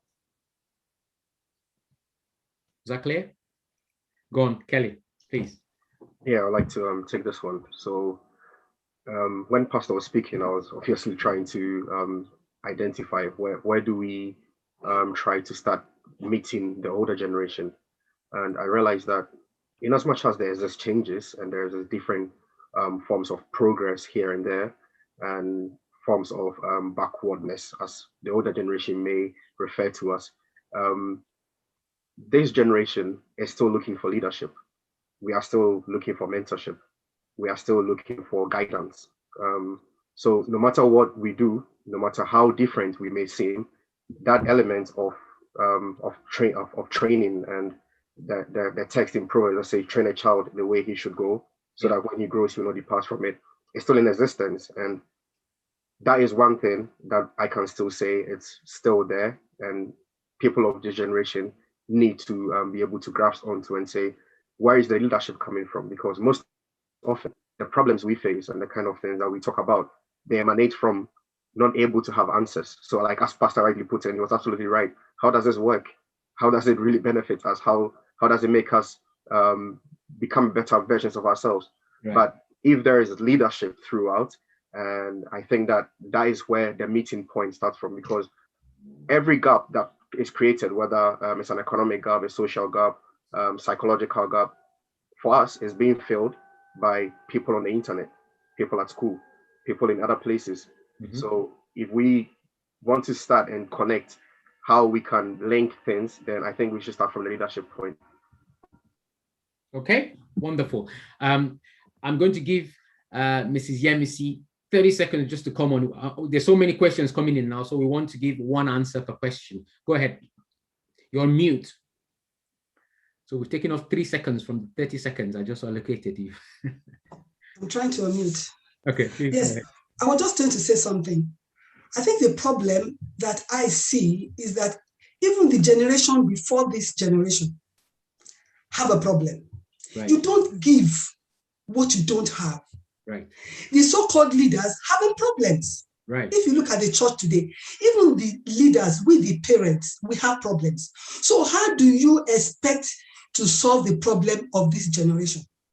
So we as a people, we have to go back and learn what was not learned and give our lives to Christ. And that's the only way I think we could go forward. Thank you. I love that answer. Very real and very frank. Thank you so much for that. I think there was a hand. Was there? Fido, was there a hand? Or is the hand still gone now, or is it just on my screen? No. There isn't a hand here at the moment. Okay, I think I have had a question answered. Okay, Tuni had a hand up. If she still, or he, if they still want to respond to or ask a question, then feel free to do so. Again, there's no more hands, so I'm going to go to go to the questions here. There's another question here that has been sent through.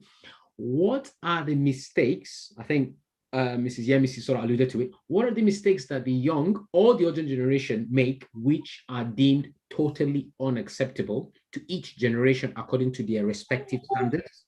Okay, where is there room for reconciliation and forgiveness, or is coexisting okay? So what are those areas that are completely unacceptable to let's take two generations, for example, baby boomers and millennials, and according to their standards, unacceptable completely? Is there room for reconciliation in some of these areas? So I want you to think of an example in your answer, and then reconciliation or forgiveness, or actually just accept it both. And it's, sometimes you just have to accept that you're different and you agree to disagree or whatever. Is that what we're saying here? Thoughts? I want to start this by relating to the fact that when I was at the university,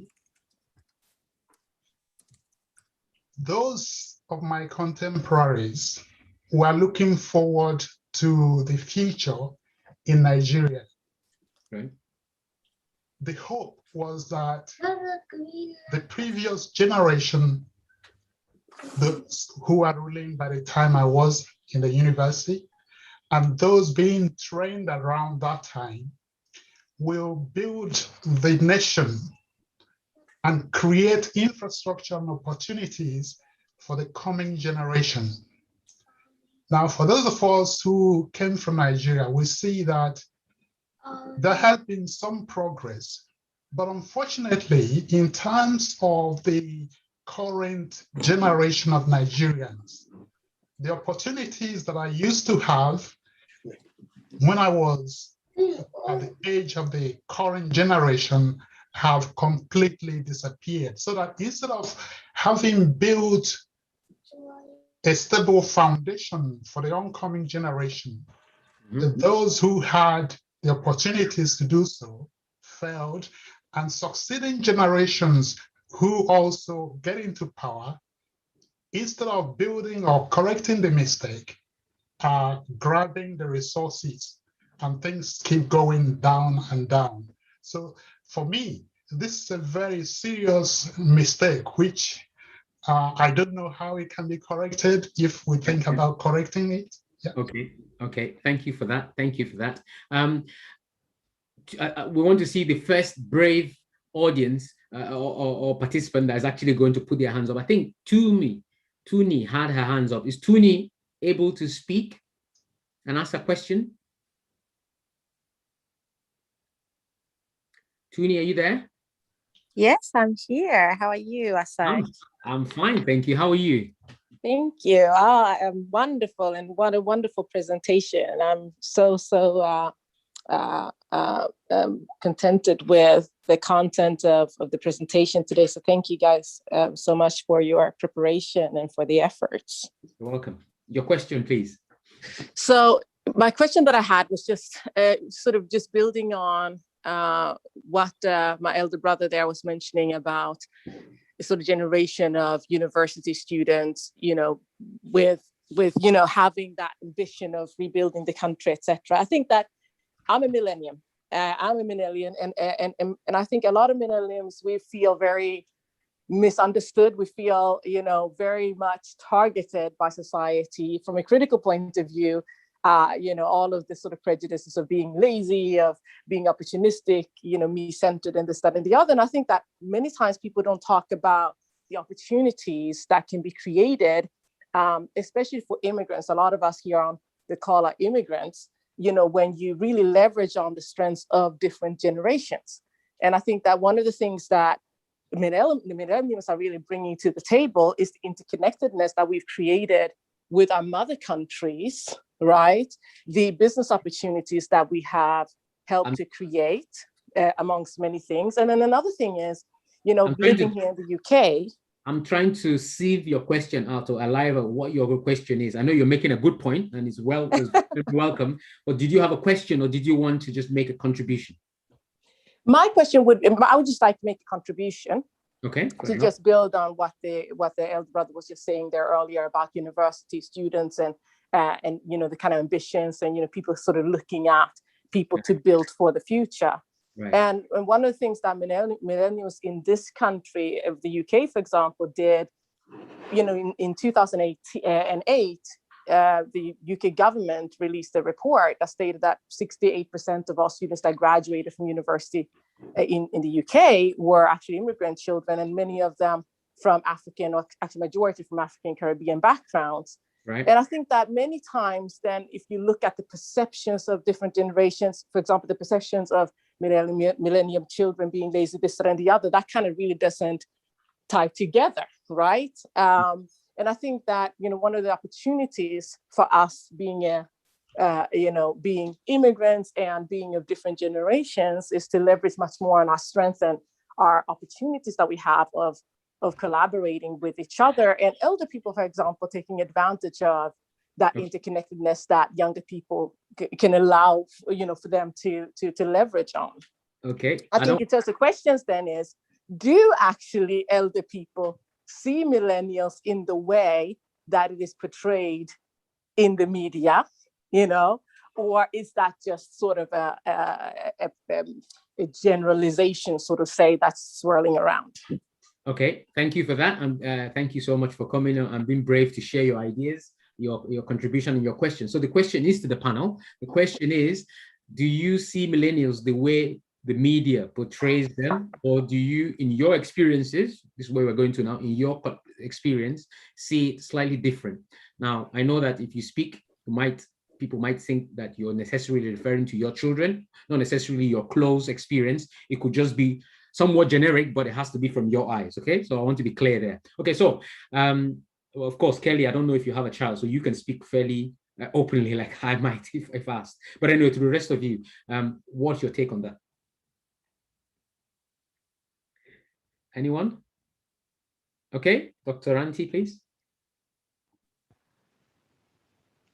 And before you just come in, anyone else in the audience that wants to speak, please put your hands up so that we know you want to speak. It's been a very quiet audience. I was expecting lots and lots of questions. I'm getting a lot of direct messages, and I recognize it's quite somewhat of a provocative conversation, and sometimes it's not something that people want to be out there, but there's no one judging here. We all want to learn from each other. As Mrs. Yemisi said, no one is perfect, none of us are perfect, none of us have all the answers. So let's be free to share information, and I know it's live on YouTube, but don't worry, it's still going to be curtailed. It's not going to be shared out completely. So I want us to have a positive and engaging dialogue. Okay, so please, audience, if you want to ask a question, either send in the chat or put your hands up, preferably, and then we'll call you to ask. Okay, Dr. Ranti, you're going to respond on the previous question. Yes, I think my response to that, thank you for that question, which is, what really can we see as, what do we as the older generation see about the millennials? But I think this, to me, from what the speaker said, this to me sounds like the exact same thing that the older generation are doing. It's like a huge assumption that because the media tells everybody this is what millennials are doing, this is now what the older generation believes about the millennials. And it's the same thing. You're believing about us, what the media has said we should be thinking, or probably are thinking, or whatever it is. And it's an assumption. I mean, I can speak from a personal and maybe a professional perspective on this. I personally do not think that millennials are lazy. I think they're very innovative, and I do think that they have really good ideas, different ideas to what we had. And that's a good thing, because we can't do things just because this is the way it's always been done. We have to keep moving. Everything tends to evolve because this is the nature of life. It's organic, it evolves. We can have parameters of good behavior, bad behavior. But at the same time, when it comes to innovation and things that millennials are doing in society, I think they're very innovative. I think sometimes they can go overboard with certain things, just like older generations can also go overboard with certain things. Right. And one of the things that was mentioned earlier, which is a really, really good example, is that millennials and YouTubers and what have you live their life out in the open for everybody to see, share every single minute of their lives with us. But also, there are some bits of the older generation that is kept so hidden and secretive that I think, if we could only talk about this, things would be a lot better. So I'm thinking of mental health. I'm thinking of sexuality. I'm thinking of various things like domestic violence, abuse within the home. Okay. All these things, millennials are not afraid to talk about. I see them in therapy. Clinically, they're not afraid to talk about it. Right. Older people, and R and F before they come out with it. So so I think this is a sweeping generalization of what older people do. I don't think we all think millennials are lazy. Not at all. Just like all of us are not rigid, authoritarian people who cannot bend or yield or flex with our ideas. Wonderful, wonderful. Thank you for that. It's good to hear that. I remember, I think the Nigerian president saying that the youth were lazy. That's why they weren't finding jobs. So it's quite reassuring to hear another generation meant to give us some a fighting chance. Hey, Kelly, do you agree with that? Yeah, obviously I do agree, but I think it's funny because even us, we see our younger siblings as lazier than we are, and so I think it's become a sort of a transitional ideology that we still carry along, thinking that generations that come after us are not as hardworking as the generations that existed before them. But if you allow me, Isaac, just to chip in this for a few seconds before you go to the next question. Yes, please. I think that one thing that we need to really focus on is identity. And that's because one thing that defines our generation is identity. We want to associate, we want to be identified as something, we want to align with something. And so if the conversation about bridging gaps is really going to produce some good results, we need to start understanding who we are as a people. And as Mrs. Idiodi said, if you don't know who you are, you can't transmit it or an expectation onto a particular generation.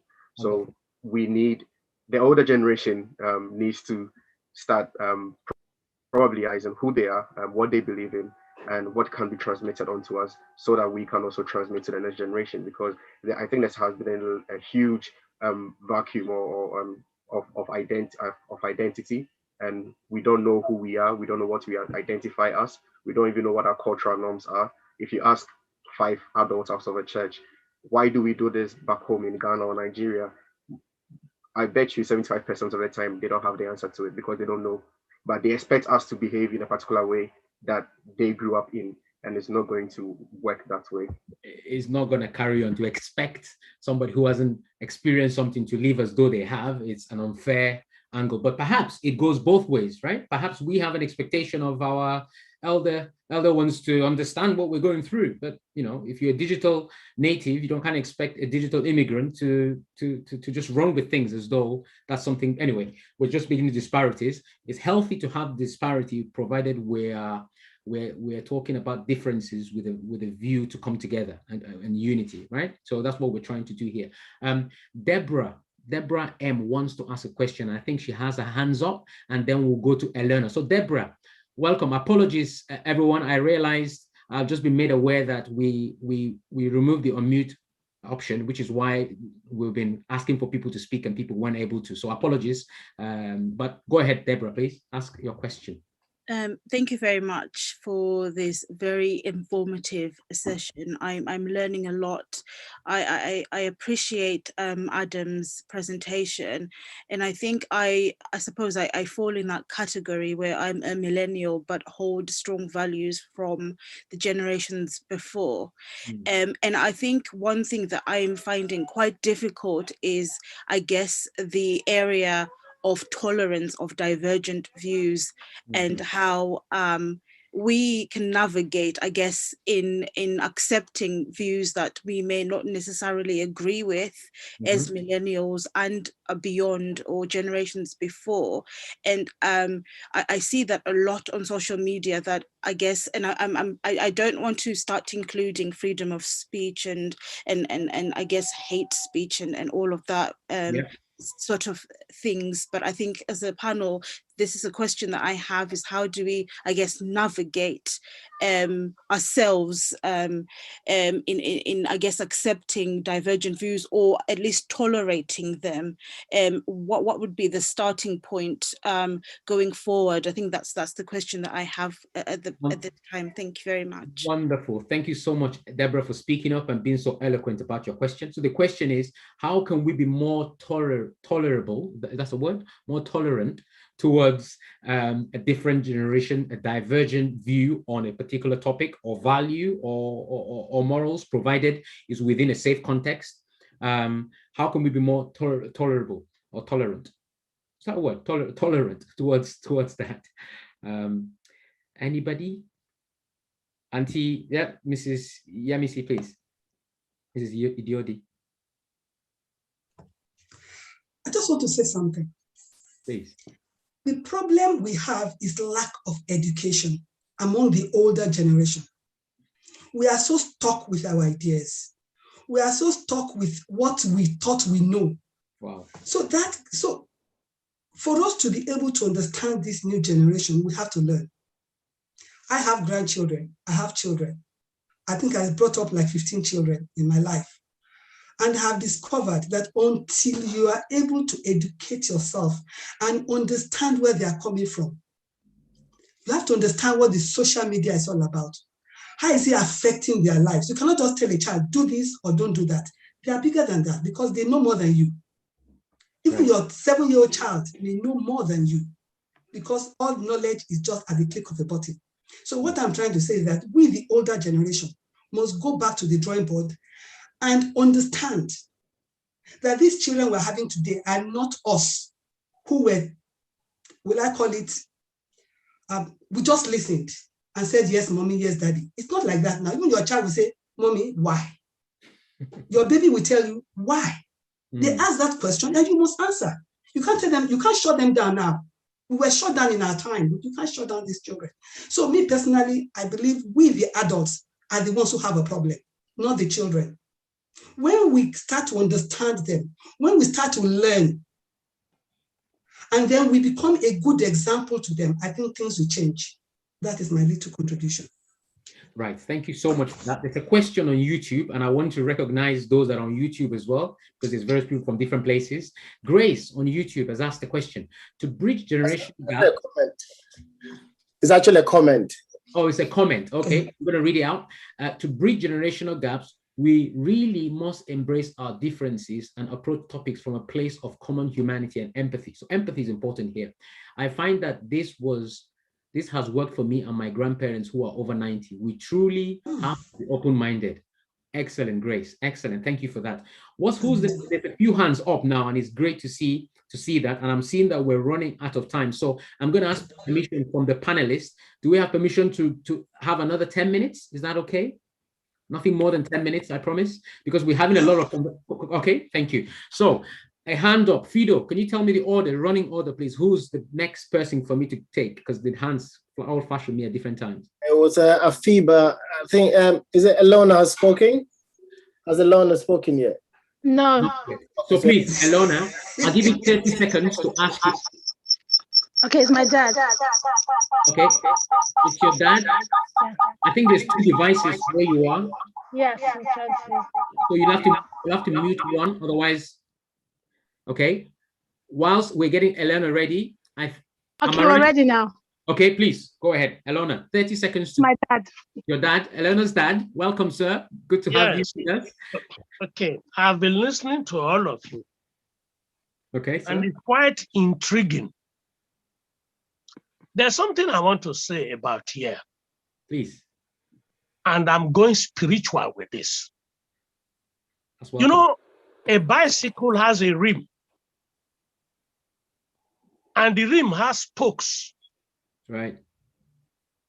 As each particle goes from the spoke to the center, they become one. Right. Okay. If I'm a phlegmatic, a choleric can do all he can to criticize me and speak of my good values and bad values, but he can't change me. The choleric, the phlegmatic, all these one have to live together. God has made us different. We have different views. If we are disagreeing, then we better go back to the hub, the center. As humanity is like spokes, you are talking of having a good example. The good example is Christ. If not, you are different from me, I'm different from you. We may not be able to change that because there's no solution that fits all. Okay. So I think, Baba, what you're saying is there has to be a center ground because yes, otherwise everything breaks to pieces. So as I approach Christ, as I want to be like Christ, and as you want to be like Christ, we are united with this gum in Christ. Yes. Okay. All right. Thank you so much.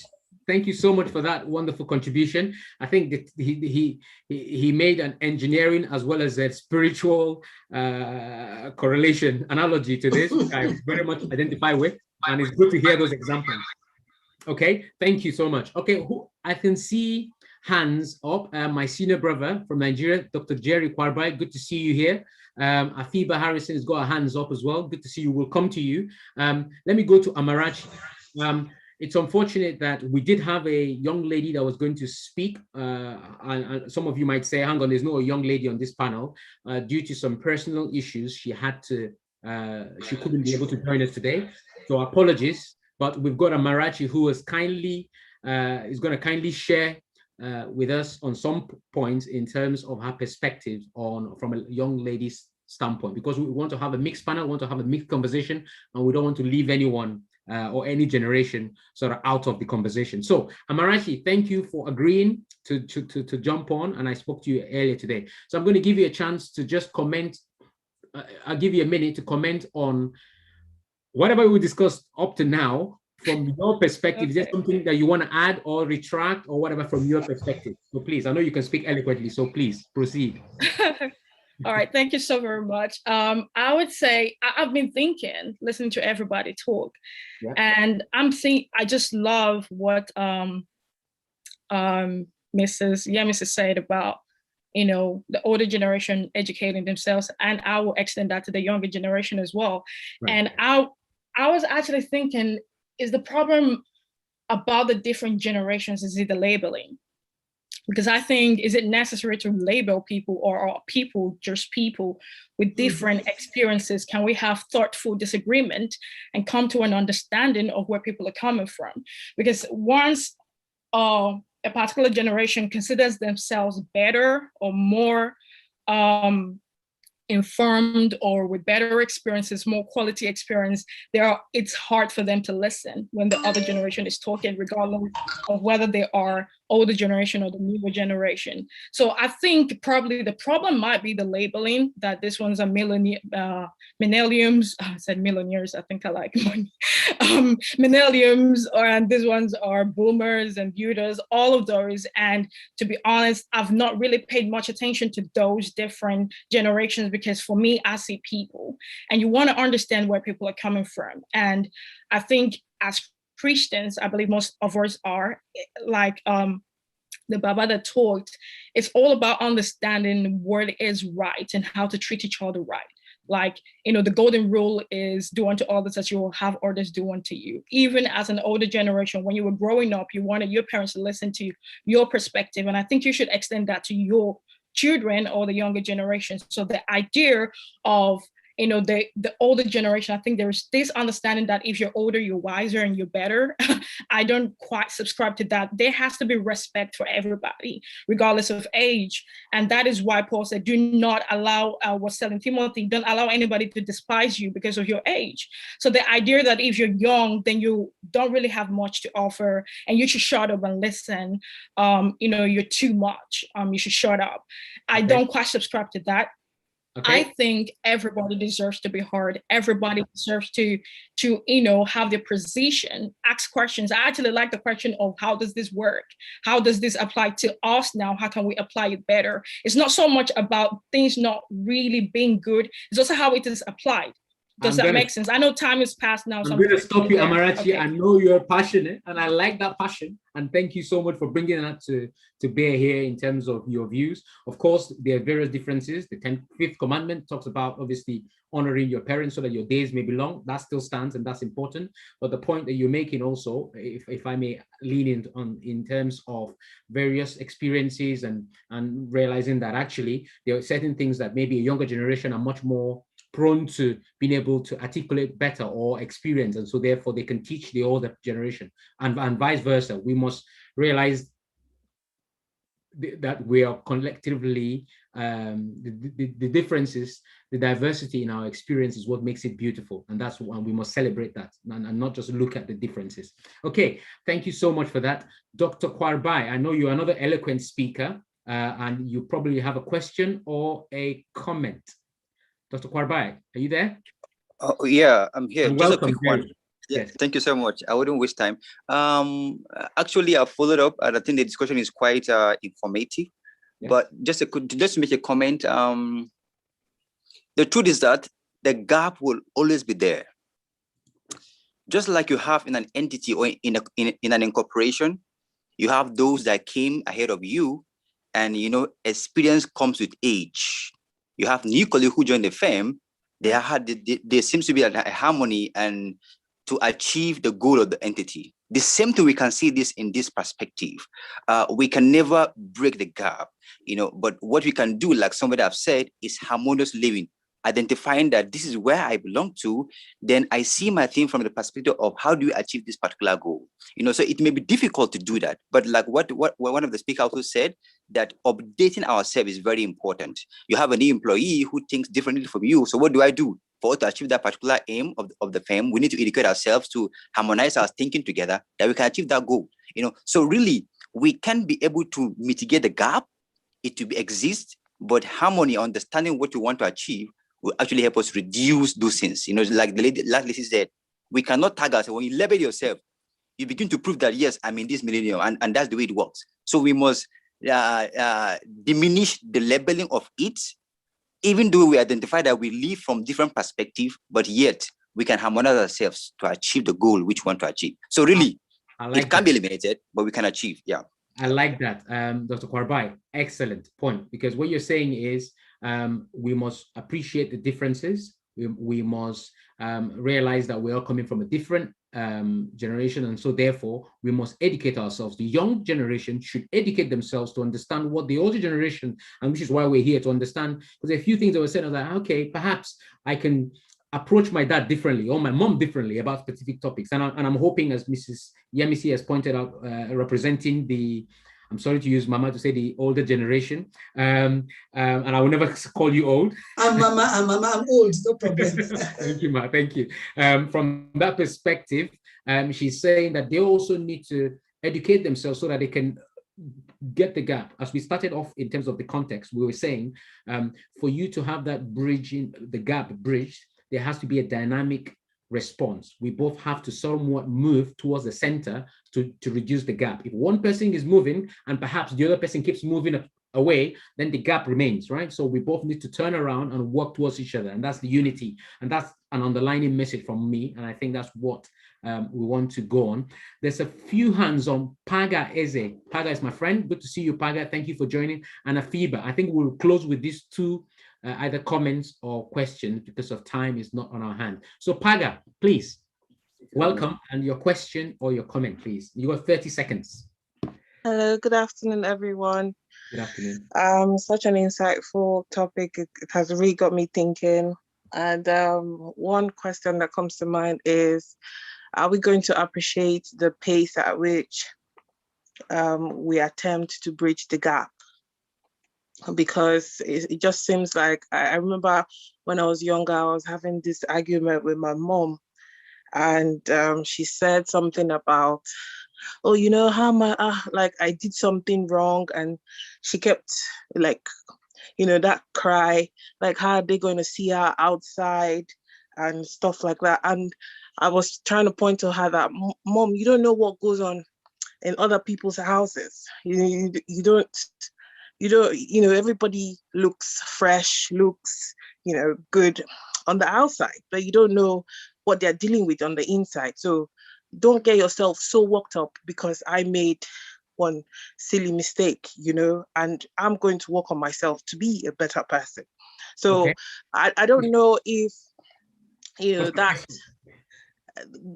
there'll be, I think, yes, like the last speaker said, like the last person that made the comment said, there'll always be that gap. But I don't know if we're going to be able to appreciate the pace at which the gaps are bridged, or we're going to be frustrated with our parents on how they are going to understand us. Okay, all right. I don't know if it's a question or a contribution. I think it's a contribution, but I'll take it, and it was useful and welcome. So thank you for that. Afiba, you've got your hands up. I'll let you ask the questions, and then I will read a couple of questions, and I'll then go around the panelists and ask them to respond to individual questions. And then with that, we will close. We have a second session, a session that is coming up in 2 weeks' time on the 3rd of July at 6 to 8 p.m. Some of your questions that you're asking now, we're not going to be able to answer all of them today. I will air them so that we can all go away and think about that when we meet again in 2 weeks. Pastor Adam Ramdin is going to be back here. Is that right, Pastor? He's going to be back here to conclude on some of the very mouth and eye-opening points he's raised, and we'll continue that conversation. So Afiba, open 30 seconds. I'm going to control that to 30 seconds, please. We want to hear your question, or if it's a comment, make it within that 30 seconds. So please, go ahead. All right, thank you. I would like to just quickly add to the comments on existing gaps and the labels, as Amalachi already stated. I think indeed we cannot deny the existing gap, but we shouldn't also entrench or emphasize on it so much, because whilst, like you rightly said, we can appreciate different generations and the experiences that characterizes these generations, it's the human society or fabric is more or less obviously a continuum. So one generation is not necessarily entirely isolated from the other.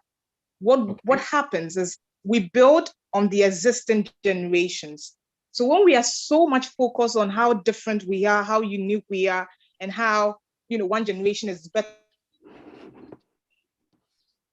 than the other, we inherently eliminate that existing connectivity that combines us as humanity. So, like, basically, we shouldn't entrench on our differences. We should rather appreciate it more and realize the fact that it's all a connectivity of human experience.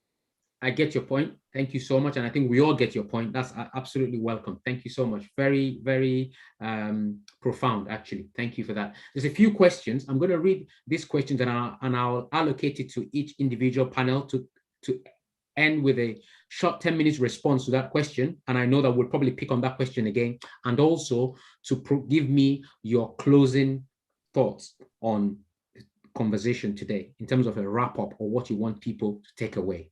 Is that clear, panelists? Is that okay? I'm going to read a couple of questions and I'll allocate it to you. And then if you answer your question, then 10 seconds, just respond to it and then give us your closing thoughts, closing remark, what you want the audience to take away. So a question is, I'm going to allocate it to Mrs. Yemisi, please. How can we use generational know-how in the church? I want to extend the question to just how can we use generational know-how to help ourselves? How can we use that? Because there's undoubtedly going to be areas that a certain generation are more inclined towards, as we talked about. If it's IT or whatever, then you might look to a millennial because they're digital natives rather than immigrants, for example. So that's a question to you. I'm going to go to Kelly. Can we use different generations to grow our community, the church community, and spread the word of God? Can we use that to spread the word? So I'm going to go to you, Kelly. I know you're a man of God, so I'll let you handle that one. Okay. Another one to Mr. Zach Anucha, Uncle Zach. One is climate change. This is quite provocative. Do Africans care about climate change, or do we have enough problems of our own to worry about this? Do we have enough trees and natural responses still in place to handle these issues? Do we have more things to worry about as Africans? I know this is a Pan-African context conversation. That's why I'm sort of bringing it there. It's a bit different to some of what I told you, which is why I wanted to bring it. It's quite provocative. And then the one that I'm going to leave with Dr. Ranti, being the psychologist. So this one is going to be a bit heavy. Stereotypes. Nigerians, Ghanaians, Kenyans, Zimbabweans, Moroccans, you know, the list, 54 or 55 different countries in the African Union. Why is this not healthy for our unity and growth as Africans? Or is it? So realizing and say, you know, the stereotypes, after all, he's a Nigerian, so he's probably too loud, or after all, he's Ghanaian, or after all, he's this. Is that healthy for us to recognize that? It's nuances to different questions. And then the final, not a question, I'm going to give the guest speaker a point of closing, is to give us a taster of what he's going to talk about next week, and also what he wants us, any assignment or anything that he wants us to go away and think about. Yeah, so he's going to set us an assignment. So that's what we're closing on. So I'm going to start with Mrs. Yemisi. If you want me to repeat, I think I've got to give you your questions and you know your questions. So over to you, Mr. Yemisi. 30 seconds, please, and then we'll move on and then we'll close. You're mute, please. You're mute.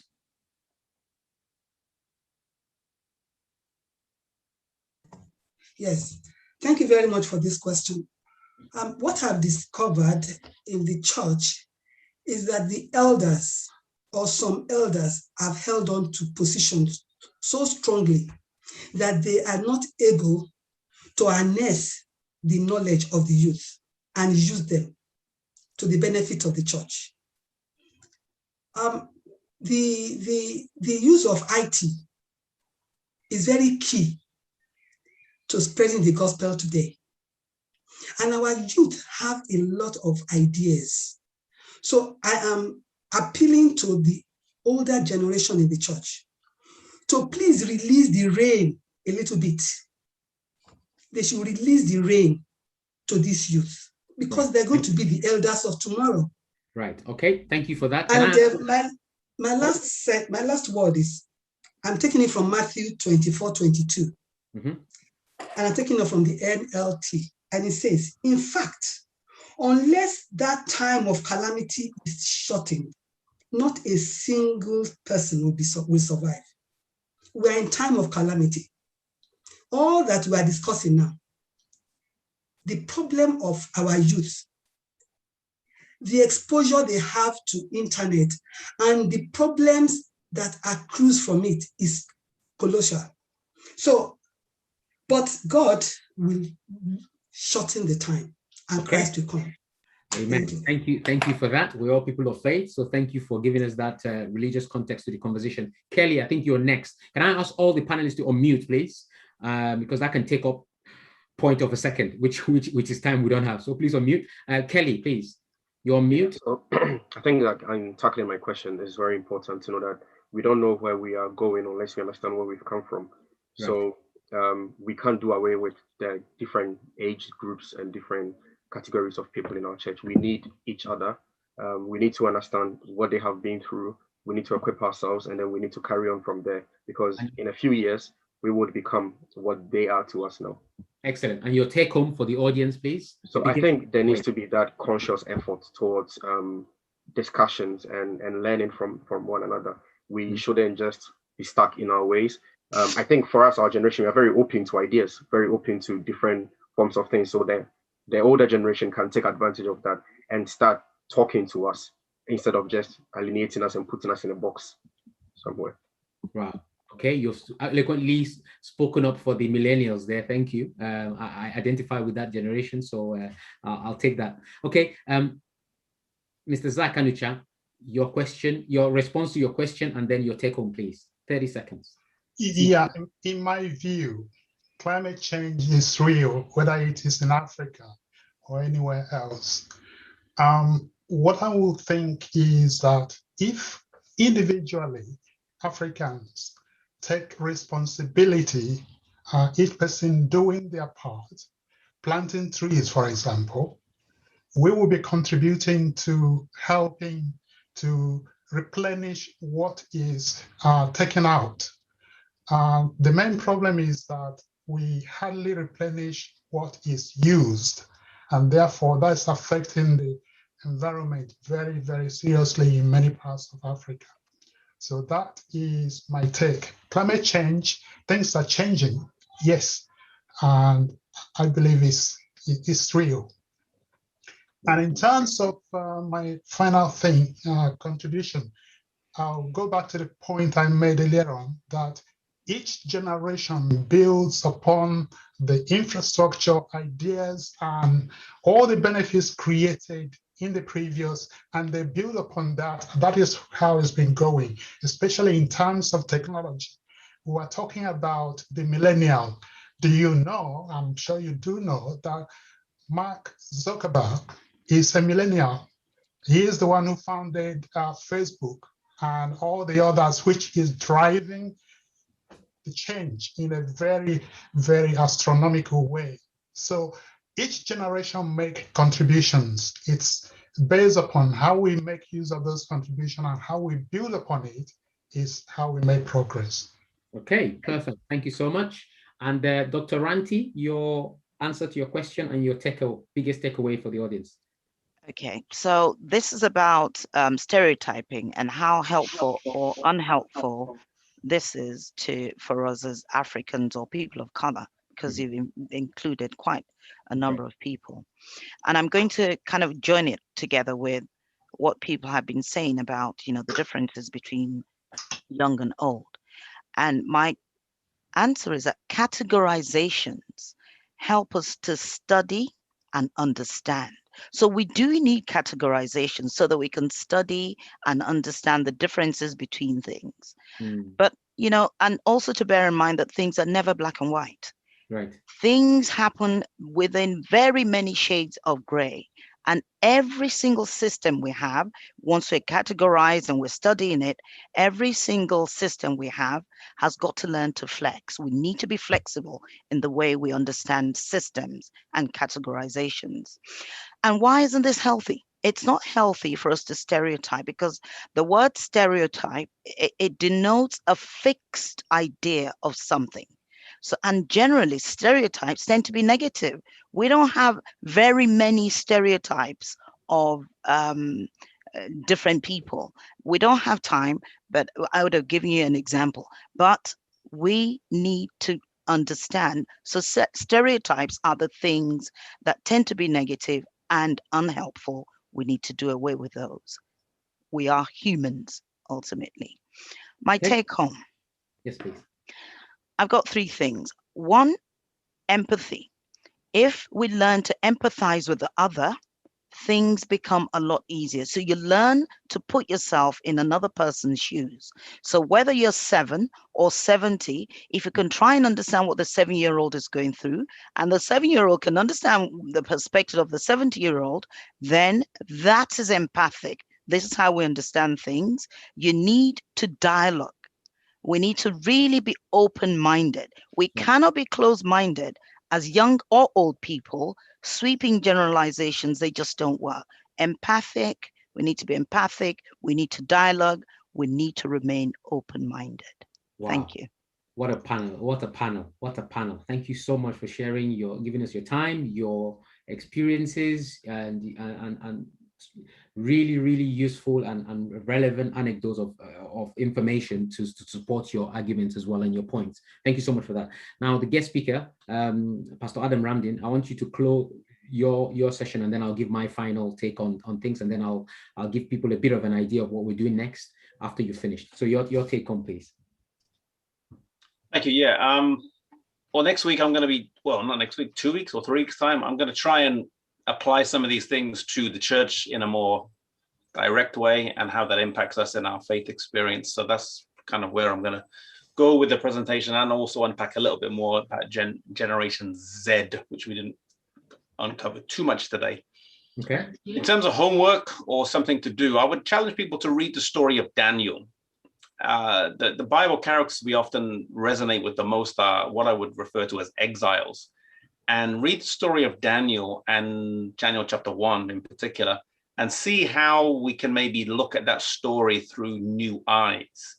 We often focus on certain verses in the chapter and coming from a certain angle, but I believe that the story of Daniel and how he lived as an exile can apply to how we live as quote unquote spiritual exiles on earth, but also it can apply to how many of us have lived had to move our faith from one cultural or country to another place and adapt it in a different place. So story of Daniel would be my homework, so to speak.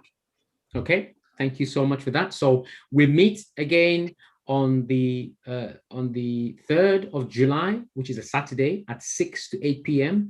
In the usual channels that you receive the information. You will also get that, the flyers and everything else. The conversation will continue over during this time using Gen Gaps UK, as you can see on the screen. On social media, if you want to post anything or comments and share and invite people, we'll be keeping track of those social media hashtags. My closing takeaway is what I've learned today is we need to study more. We need to realize that the differences or the having those stereotypes or distinct things that distinguish us allows, as Dr. Ranti said, for us to study a specific demographic, be it a generation or be it a country or whatever, and we need to be adaptable and flexible as we move along. Okay, so that's the closing thought. Thank you so much, everybody, for bearing with us. I know that it's the first time we've sort of run something like this, and so there's a lot of learning curves in terms of the duration per se. We've overrun by quite more than we bargained for, but thank you for bearing with us. I'm going to ask the pastor if he could please just close with a short prayer, and we will let you all go. Thank you once again, and we pray that you can join us again for the second session, which promises to be much more engaging now that we've got the conversation going, and it's very easy. The hardest part is to start. We've started well now, and so therefore we can push on. So I'll let Pastor Adam Randin close, and then we'll disperse until next time. So from me, thank you very much, and stay blessed. Let's pray. Father in heaven, we thank you for this opportunity we have to dialogue and to share together. I pray, Lord, that the questions that have been raised and the discussions that have been started may continue. I pray that you'll be with each one of us, that whatever age we are, that we would be leaders in the sense that we would initiate conversation and do so in a calm, a measured, and a wholesome and constructive way, wherever we may be, whether that's within our families or our churches or our Sabbath school groups or whatever context that might be in, that we may be individuals that can bring unity across generational lines, and that we may truly see some intergenerational benefits in our families and in our faith communities. Bless the organizers and bless each one of us involved. We pray this in Jesus' name. Amen. Amen. Thank you so much, all. There's a lot of questions that have been shared in the group. We're not going to lose all of those. We will come to them at some point. Next session, we'll begin with those questions, as a matter of fact. So if you've asked a question in the chat, just know that we're not ignoring them. We're actually going to pick them up from next session. So that'll probably serve as a bit of an icebreaker for us as we sort of progress in terms of the next conversation. So thank you all. We've got a short mission to Ghana, information that we want you to be aware of. And I think, does Fido want to speak on this as we close? So feel free to, once Fido finishes, to disengage. Thank you all, and God bless you all. Thank you very much. Thank you, everybody. I think the video will speak well for itself. And we'll also put a link to the Eventbrite page where you can register your interest. More information will come out in the next quarter, so that those who have registered their interest will have a general meeting, and we'll talk about the prices, the itinerary, and all that information that it's needed. Thank you very much. Please watch the video. If you have any concerns, you can message myself, George, Isaac, or any of the organizers that you're aware of, and then they will direct you back to me. Thank you.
you.